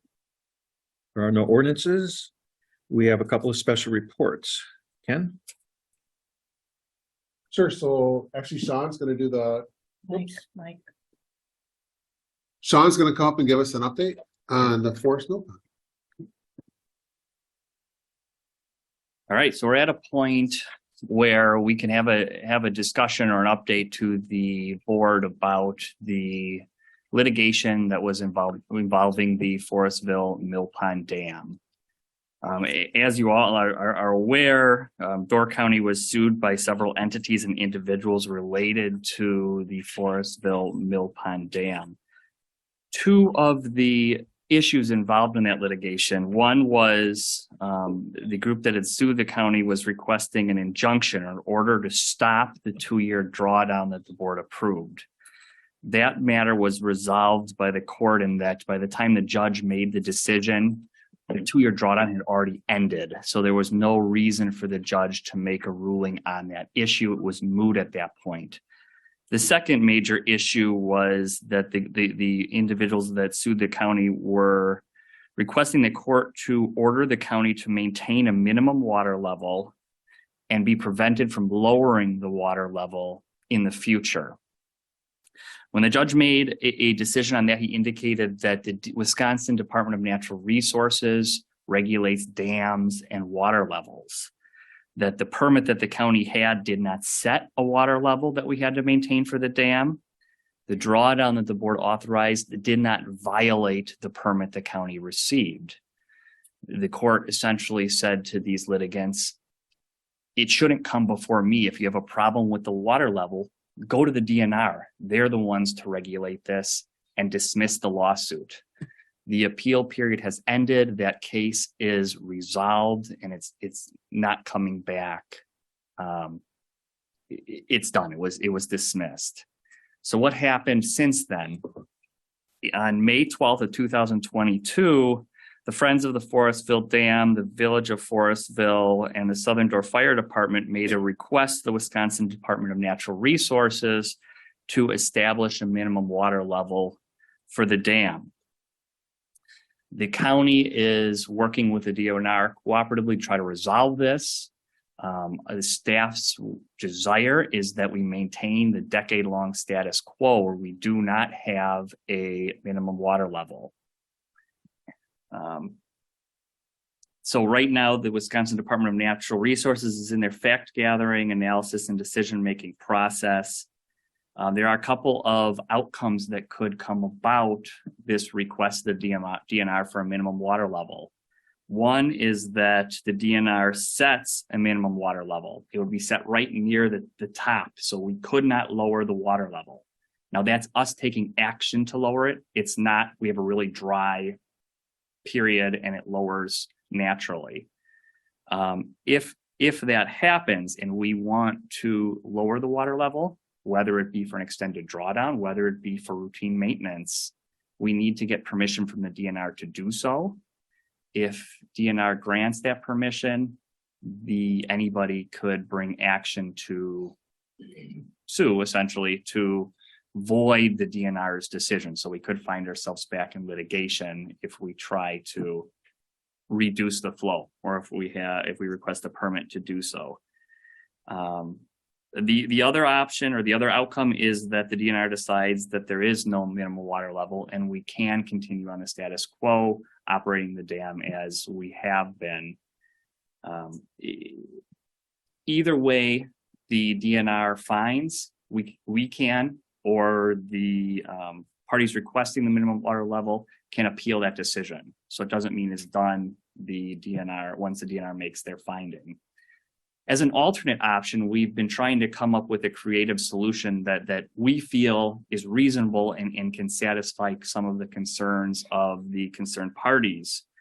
That being amending the 1982 permit the county received when we last constructed the dam. And that permit change would allow the county to draw down for a period, say not to exceed 90 days without receiving DNR approval. The reason that short-term drawdown is important because the way the dam is structured, the sluice valve or the valve that lets the water come and go is at the bottom. If we have to do maintenance, we need to lower the water level so that we can access that sluice valve. We feel that it's reasonable for us to draw down for those short periods of times to do that without the threat of litigation against us and delaying our ability to lower the water level for who knows how long while we resolve the litigation. However, we are conceding that anything above or longer than that 90-day duration, we would request approval from the Department of Natural Resources. That would prevent any extended drawdown with the DNR having their eyes and ears on it. Concerned parties would have the ability to bring litigation for those extended drawdowns. So far, the concerned parties have not been open to that resolution. So we are continuing to work with the DNR and with the attorney representing the concerned parties on both fronts. But right now, it's really in the DNR's hands as they figure out what they want to do, and we work with them to come up with something manageable. If there are any updates to the process in the DNR process and the request for minimum water level, I can come back before this board and provide an update. At this point, there's really nothing that would need closed session or that shouldn't come before the board. However, that having been said, if there is something that needs to maintain for litigation purposes or otherwise, I would maintain that confidential. But at this point, there's really nothing that we can't share. Hopefully that made sense. If there's questions, I'd be happy to field them. We have several. Bob? Wait, I'm sorry. Before, if I could, just wanted to add something to this in terms of our discussions. Again, as far as tools in the toolbox has been brought up before. You know, from our standpoint, again, it's one of those things, we don't want to be in constant litigation. So that's what our concern is anytime we do this, because it's our responsibility. So there are, the other options as well, which in my mind are still in play, depending on where this goes. One is to, I guess, transfer the jurisdiction of the dam. So for example, if the village wants to take the dam, or if they want to establish a lake association and take over the dam, that is a viable option. And then ultimately too, you can actually just remove the dam. And that was one of the options even before we did the drawdown. That was one of the things that was considered. So, I mean, those are still, I guess, options that are on the table in terms of this big picture where things go. But obviously from our standpoint, the reason why we're trying to work this out is that we have no interest in being in constant litigation of this going on, just because of, it's one of those things with the DNR, and we're trying to make that through, but anytime they want to challenge or do something, anything you want to do on that, we could end up in court. So it's just one of those things from our standpoint, we're looking for, I guess, a viable long-term solution that's in the best interest of the county. So. Bob? Thank you, Mr. Chairman, and thank you for that extra information, Mr. Administrator. I was curious if we know, if Sean, or Greg, do you know, is there precedent elsewhere in the state where the DNR requires a minimum level on an artificial impoundment? Is there precedent for that? Yeah, I mean, there are minimum water levels on dams in the state. Now, our dam is a little unique. As far as I'm aware, in that type of dam, there are not minimum water levels. So the broad statement of, are there no minimum water levels? That's not accurate for this type of dam. There are not. Okay. Yeah, I appreciate that clarification. And then similar or to both, or do we know what's our life expectancy on this dam? Do we have a sense? I mean, 83 was when the last time it was rebuilt. Is that correct? 82? 82.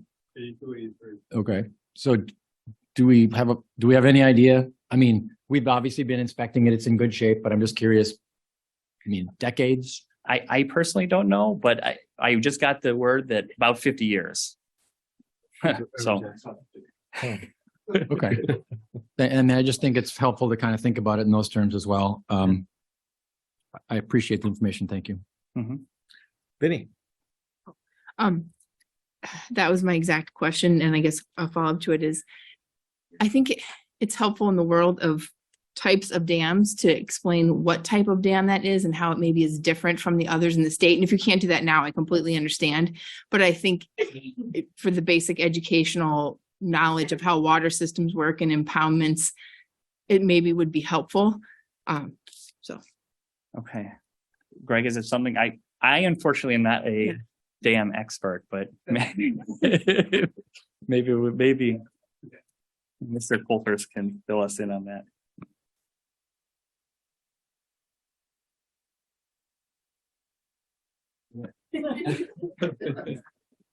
I'm not a dam expert either. But I guess for this specific dam, there's 5 overflow weirs where the water can go over the top during normal flow. When the water levels are high or if there's maintenance, the sluice valve on the bottom will draw a significant amount of water out of the bottom of the dam and release it downstream. So when Sean mentioned that, if we get a dry year, the DNR may even require us to open that sluice valve to maintain water flow below. So that was one of the conditions when we were filling it back up, that we had to maintain a certain amount of flow for the fish downstream. We couldn't just close it up and fill it up fast. But as far as how other dams are designed, you name it, there's a bunch of them. Some are just boards on a creek, and some are, over the top, some are down below, spillways, you name it.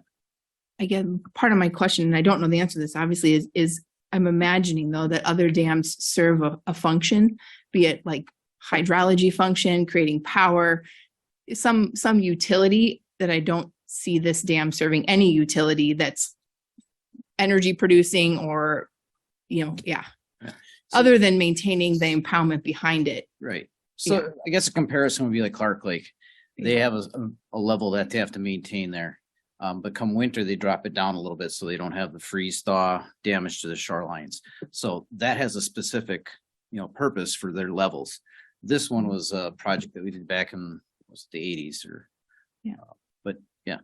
But the dam itself doesn't produce any source of anything, doesn't. No energy. Yeah. No, it provides a recreational water body. Okay. Alexis? Thank you, Mr. Chair. Sorry, Greg, I have some basic questions because I wasn't here when this started. So how many dams or water control structures does the county own and operate? I believe it's one. Just this one? Okay, so then that leads to my second question, like what, and my ultimate question was going to be, what if we just give it up? So that was answered, thank you.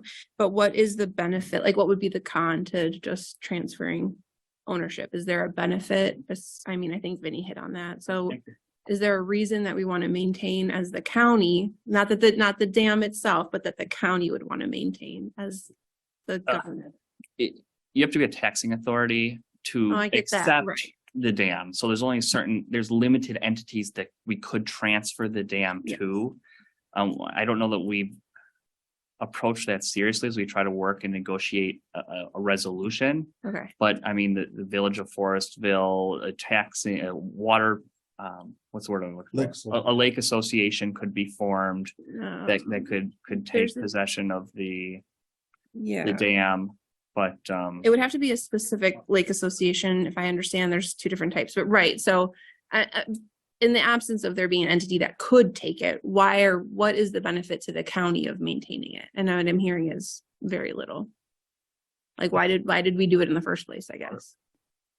Yeah. Recreation for recreational. I don't know the reason going back. It's been there for a long time, but it creates the recreational area. There's a park right there. Right. Could you remove it? Sure. I think in my impression there's. I don't want to be, that's not my intent. Okay. That's not where I'm going. I'm just asking if somebody else were to maintain it, is there a reason that the county would not want to have somebody else maintain the dam? No, I don't think so. I think we'd be happy if someone else maintained it properly. Okay, thank you. Ken? Thank you, Mr. Chairman. Thank you for the explanation. Can you move the I'm next sorry. motion to you? I'm sorry, better yet? Yeah. Got it. Thank you for the explanation. You say that the life expectancy of a dam like that would be 50 years and we're on year 40 basically right now? No, they evaluated the dam prior to the drawdown just to see what the status was, and with the good repairs, they figured the life was another 50 years if they maintain it. Okay, if it's maintained. And are we dictated to maintain it? Yeah, I think the DNR requires us to maintain the dam. Yes. That was condition of the original. As long Permit. as it's there, Yes, but it belongs to us. while it belongs to us, we have to And we- maintain, And we maintain the do dam. have the right to, if we chose, we have the right to take it out. There's a process to do that, but yes, we could request that we be allowed to remove it. There's been, at least in my opinion, some favorable recommendation or favorable feelings on removing dam, putting waterways back to their natural flow. There's grant funding to do that. So I think the answer is yes. If the county wanted to remove it, we probably would be able to. And I'm not advocating that, but that is our right to do. Because in our early discussions, and I had to always just not talk about this because that was what Grant told us. You don't discuss any of this. But the representatives from the DNR that we talked with early on told us they would not take a position, but it's one of those off the record comments that the DNR would prefer all those dams were removed, the type we have, and the waterways put back to their natural state. That was they wouldn't make it official, okay? And I understand that. And I'm not pushing for that or anything, but that's what they'd prefer because the best thing for any waterway like that is to be unimpeded. I would So just not doubt that. Just that the people that always, and they heard this too, because the people that crabbed to us about the drawdown were there for all those early meetings. We had public meetings with them. Everybody was there. They knew it. They just didn't want to accept what they were hearing. But just that we get that out as that we understand that. We do have a course of action if we choose to. Nissa? So fiscally speaking, roughly how much does it cost annually? Like non-drawdown type stuff, to maintain the dam? Like if we hand it to another organization or if it was gone, I mean, what is our cost on it roughly? The best answer, I'd say this varies because what you usually do is you have a cycle for inspections. And then once those inspections are done, some of those are recommended fixes and some of those are mandatory. So for example, a year and a half ago, Wayne went through the process and there was mandatory fixes. I think we spent probably under 10,000, but in that range. But other than that, it's the related staff time. So it's not I'd have to work with Wayne if you want me to build a budget of what we've done, but it's not a significant expense from that standpoint. So if you're looking at another taxing entity taking it over, it depends what they want to do with that body, right? But Right. technically, as long as they're working with the DNR and they're meeting the requirements of their inspections, that's what you have to do. Because I mean, I can see an entity approaching us saying, hey, we just want it. And that'd be good for us and them to just know what the cost is. Because if it's ridiculous and the average small, Forestville couldn't afford it as an example, then they're going to pass on it. Then what do we do next? Do we keep maintaining it? Do we remove it? Yeah. And I don't, We can work on that. I don't expect you to have the exact numbers today. I Right. mean, But that's something I can definitely work on with Wayne. all right, thanks. Todd? Yeah, thank you for that update. Very helpful. Obviously, one of the more tumultuous issues that we've dealt with as a board here since I've been on. So I've got two questions. A few years ago, the county put in a fire department drawdown pipe, so to speak. I don't know what their proper hydrant that goes out into that. Is there any official agreement with fire department that precludes any of the options that you've spoke about here today? There's not. Okay, so it's at will or by our choice. Okay. And I guess, this is all good conversation, but I can pretty certainly say that there is not anybody that lives in and around that mill pond or the village of Forestville that would advocate for that thing to be drawn down. Obviously, notwithstanding all the litigation we've gone through and the county's obviously, putting whatever options we have on the table, hopefully this can be worked out in a fashion that allows them to maintain that pond, because it's a viable piece of Forceful in that Southern Door community with the park and with the boat launch. And again, obviously the issues of whether or not a guy can go on there with a boat or not, hopefully this all resolves itself here somewhere down the road, but I can most assuredly say that I think this would really cause some big uproar in that community if this was a serious thought of taking that dam out. I hope that that never comes to fruition. Vinny. It's just to discuss for another meeting when there can be some more information. I think there's a lot to this that people aren't considering. One is if we go back to the original plan, which I'm just doing from memory right now, I need to pull it out in front of me. There was an option to remove the dam. We looked at the option of dredging out the area. If the only reason the county is maintaining the dam is to provide a recreational area, the drawdown was done to lengthen the time that recreational area could be used for boating and fishing because it was filling up over time with all of the vegetative materials, as any impoundment in the world does. When there's a dam, it fills up with sediment and stirred up things and vegetation and everything that collects behind a dam. It's just the ecology, the nature, the hydrology of a dam. So that effort was made to help maintain a recreational area. I'm trying to understand how much money and time a soil and water department can invest in keeping a recreational area when the mission of the soil and water department is for the ecological health of the water body, which maintaining the impoundment does not improve the ecological health of the water body. Dredging it does not do that and is too costly. No grants in the state or federal government offer dredging for impoundments because it doesn't have an ecological value. So I feel we really need to consider that as a county body in saying, why are we doing that? And then if we hand that off, would another entity be able to afford dredging? Maybe. Would that be good for an ecological system? Probably not. Replacing the dam. What's that going to cost the county in 50 years or whoever it's given to? So it's probably the unpopular, and I don't have my mindset on it, but I think that we shouldn't not consider removing the dam. It was an original consideration in the study of the site. And I think that that's something, if the county is going to maintain the dam, we're going to have to make that decision, if not now, in 50 years or even sooner. So I just think that we should have these kinds of information. How long is what we did now going to allow boats and people to fish there? Is it 5 years, 10 years? We don't know, but it's definitely not 50 or 100 years because that's going to continue to fill with sediment. That's natural. That's not just farm runoff. That's naturally what happens in a water body with a dam. So I think people have lost sight of that long-term course of that recreational area and what is possible even. So thanks for listening. Thanks, Vinny. Bob? Oh, no, David. Oh. Dave, sorry.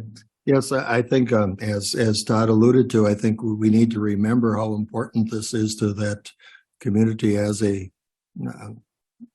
for the fishing, for the use of the water, for the swimming, everything that takes place there. You know, that there's been historically, I believe there was a dam there many years ago used for sawmill or other purposes. But anyway, whenever the county got involved with it, they created the county park there and people built around it. There's an expectation that it's going to stay there. There was commitment by a board that I think we really need to consider before we start talking about, oh, we could take the dam out. It's that simple. Well, I don't feel that it is. And it's a commitment that we need to stay with. We need to address the problem of the sediment and the nutrients that go in there, regardless if you go back to taking the dam out and letting it a natural waterway. Those sediments and nutrients are still going to be going downstream. And those are some of the things we need to address. Bob? Thank you, Mr. Chairman. I really appreciate the discussion we're having and everybody's comments. I had a question for probably for Sean. It's my understanding that there's a fair amount, I don't know exactly what percentage, but it looks like maybe a third to a little less than half of the bed of that impoundment that is owned by the county as a county park. that we actually have own title to the bed, but then there's a significant portion. It looks like almost maybe 40% is ours and then maybe like 60% upstream of that. Is there, do we know about, like, do people own title right to the edge of the stream and it's just their land is flooded? Or I'm just curious if maybe my question is just more generically, like the fact that there's, I guess, multiple ownerships of that impoundment, of the bed of the impoundment, the shores of that stream, does that complicate things? I don't know. And maybe it's, No, I mean, I don't think it does complicate things. It would certainly change the look of the downstream land. If it was removed or drawn down or kept, but the land, the ownership of the land doesn't cause an issue. The county owns the dam and right now is operating under the DNR permit. Did I answer your question? I mean, you can't, because it is a floodway, because of the dam, there can be owners underneath the water level. It's not a high water mark. Right. I don't know if there are owners under the water area. There are, but there certainly can be in that circumstance. Yes. yeah, I'm just on the county's, our own DOR web map, and it shows the boundaries of the park or the county land, but then the other upstream of that, it just shows the property boundaries going to the current or the edge of the full impoundment. It doesn't actually show those lines. So I didn't know I just didn't know if that maybe, if those lines indeed do go to the edge of the river where the river was or not. It's sort of like stippled here. So you can't, it obscures any property line that might be there. I was just curious and I just wondered if it triggered anything for you. So I appreciate your attention to that question. Dave? Thank you. You're next, Dan. Looking at the Door County GIS map, the village doesn't own any, I can't tell that the village owns any contiguous property with the park space at this time, do they? Okay, so if it was a case of the village taking over, it's not the first time where the entity has owned land outside of their boundaries. They couldn't add it on to it. So I will say personally, after going through this drawdown period, which I'm sorry, folks, but if it wouldn't have been, I've seen too many of these little spaces like this just slowly fill in and they go away. And if something wasn't done, it was going to go away. And I tried to make once a month to go out there and take a look at it since we started it. And I see an improvement. So there's been a huge benefit to those landowners, unfortunately, a variety of things that were not exactly enthusiastic, but I saw the depth. But the village, I mean, I'm at the point where, after watching all the things going on, I'd love to push to have some other entity own it. I'm the aggravation of going through this for the sake of retaining a space that probably by most states, by most definitions, the state would like to see go away because environmentally it doesn't belong there. I'm just tired of kind of listening to it. If this other association can take care of it, I don't know how that works. I'd be happy with that as well. I'm not in favor of making some kind of a minimum, changing our contract of our agreement to where 90 days, we can lower it for 90 days kind of thing to piece part of this. Are we going to be getting a presentation on the actual drawdown soon, or did I miss it out of the 2 months I was not here? We accepted the lake management grant last month. So that's going to begin water sampling next month. All summer, we're going to resample everything just like we did in 17. And then we'll come back with a new report as to what the drawdown accomplished, what the numbers. Okay, thank you. Otherwise, at this stage of the game, I'd like to just see us get no longer own it. Let somebody else own it. Dan? If I remember correctly, when we built a new dam, and I was here when it was done, believe it or not, we had to get special easements on a number of pieces of easement. I don't know if that's the right word. Special easements on a number of people on I think the west side of the pond, because the water level was going to be raised. And I don't know what easement's the right word or whatever, but we had to get some farmers over there to sign off on it that the water level was going to impede upon their property. I can remember that. The reason I can remember that is we had to meet there at Saturday morning at 7:30 in the morning, and I had a wedding to go to in Mandalwalk at 10 o'clock. And I just remember that, going out there and talking to these people about raising the level of the pond and getting the permits to do it. Bob? Thank you, Mr. Chairman. So I guess it was brought up. So a point of clarification, and I didn't realize that initially either. The mill pond is in the town of Forestville, not in the village of Forestville. So would that change anything? Because I mean, I've been hearing the word village used. So could the village still maintain it, or even if it's not in the village, or would we have to be dealing with the town? Or, you know, that, I'm just curious. They could annex it. Yeah, that's what would have to happen. Otherwise, we are talking about the town, not the village, right? I guess that's maybe my clarification. We're really talking about the town of Forestville, not the village of Forestville. So that's all I'm just. Well, there's different options, but there's ways to make it work. Okay, Thank so we're going down multiple paths. We don't need to be going. Joel, you got the last comment perfect. off this subject. I guess my 2 cents to conclude this whole thing would be to intrigue dialogue and conversation with the village and or town of Forestville, association of all the people that live in the area, you know, that have a vested interest in this. I personally would never want to see the dam go away. I think that would be horrible for the county as a whole, especially Southern Door.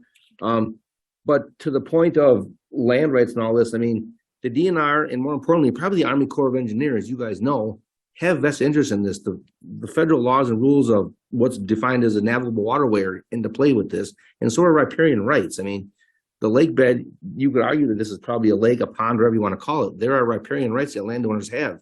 And without getting really into the legal weeds, that stuff's all gotta be decided and determined before things can be turned over. And if there's a lot of money rolling around the shoreline of that, people might want to throw it at a resolution that was other than what's been done. So I think we're starting from square one here again, going back to opening a powwow with many vested people in interest to get some ideas on what to do. You know, I think we're good. The fact that we can be talking about it here is fantastic because that shows a new beginning, and that's what needs to happen right now, I think. Thank you. Thank you. Appreciate it. Thanks, Greg. Okay, annual reports and summaries. This is stuff that.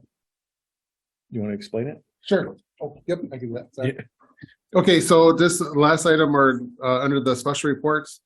You've been going through committee meetings. You probably have seen them in the various committee meetings you're going to, but again, we're trying to standardize that.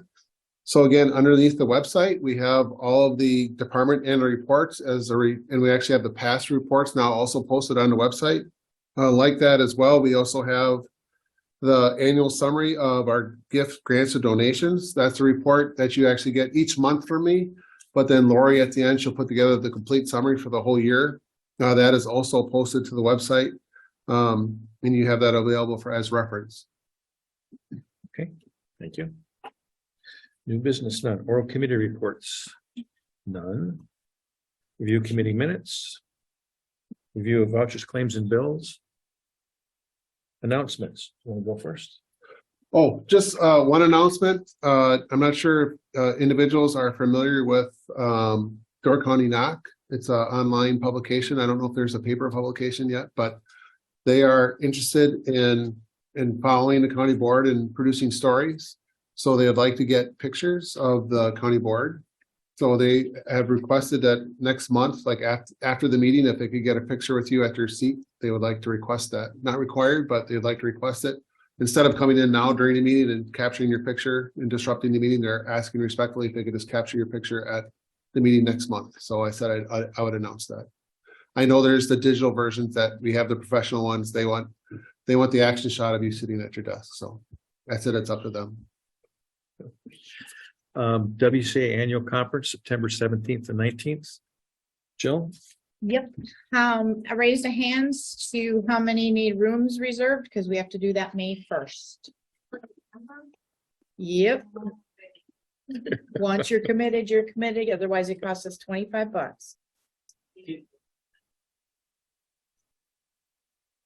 I'll be back. Yeah, I'll do it. Yes, can you what? I'll let you know by the end of the week. Okay. All right, I have 13. Get me? Got it. Next county board meeting is Tuesday, May 23rd at 9 a.m. There are no other announcements. A motion to adjourn would be in order. I would so move. We have a motion and a second. All in favor? Aye, we are adjourned. Thank you.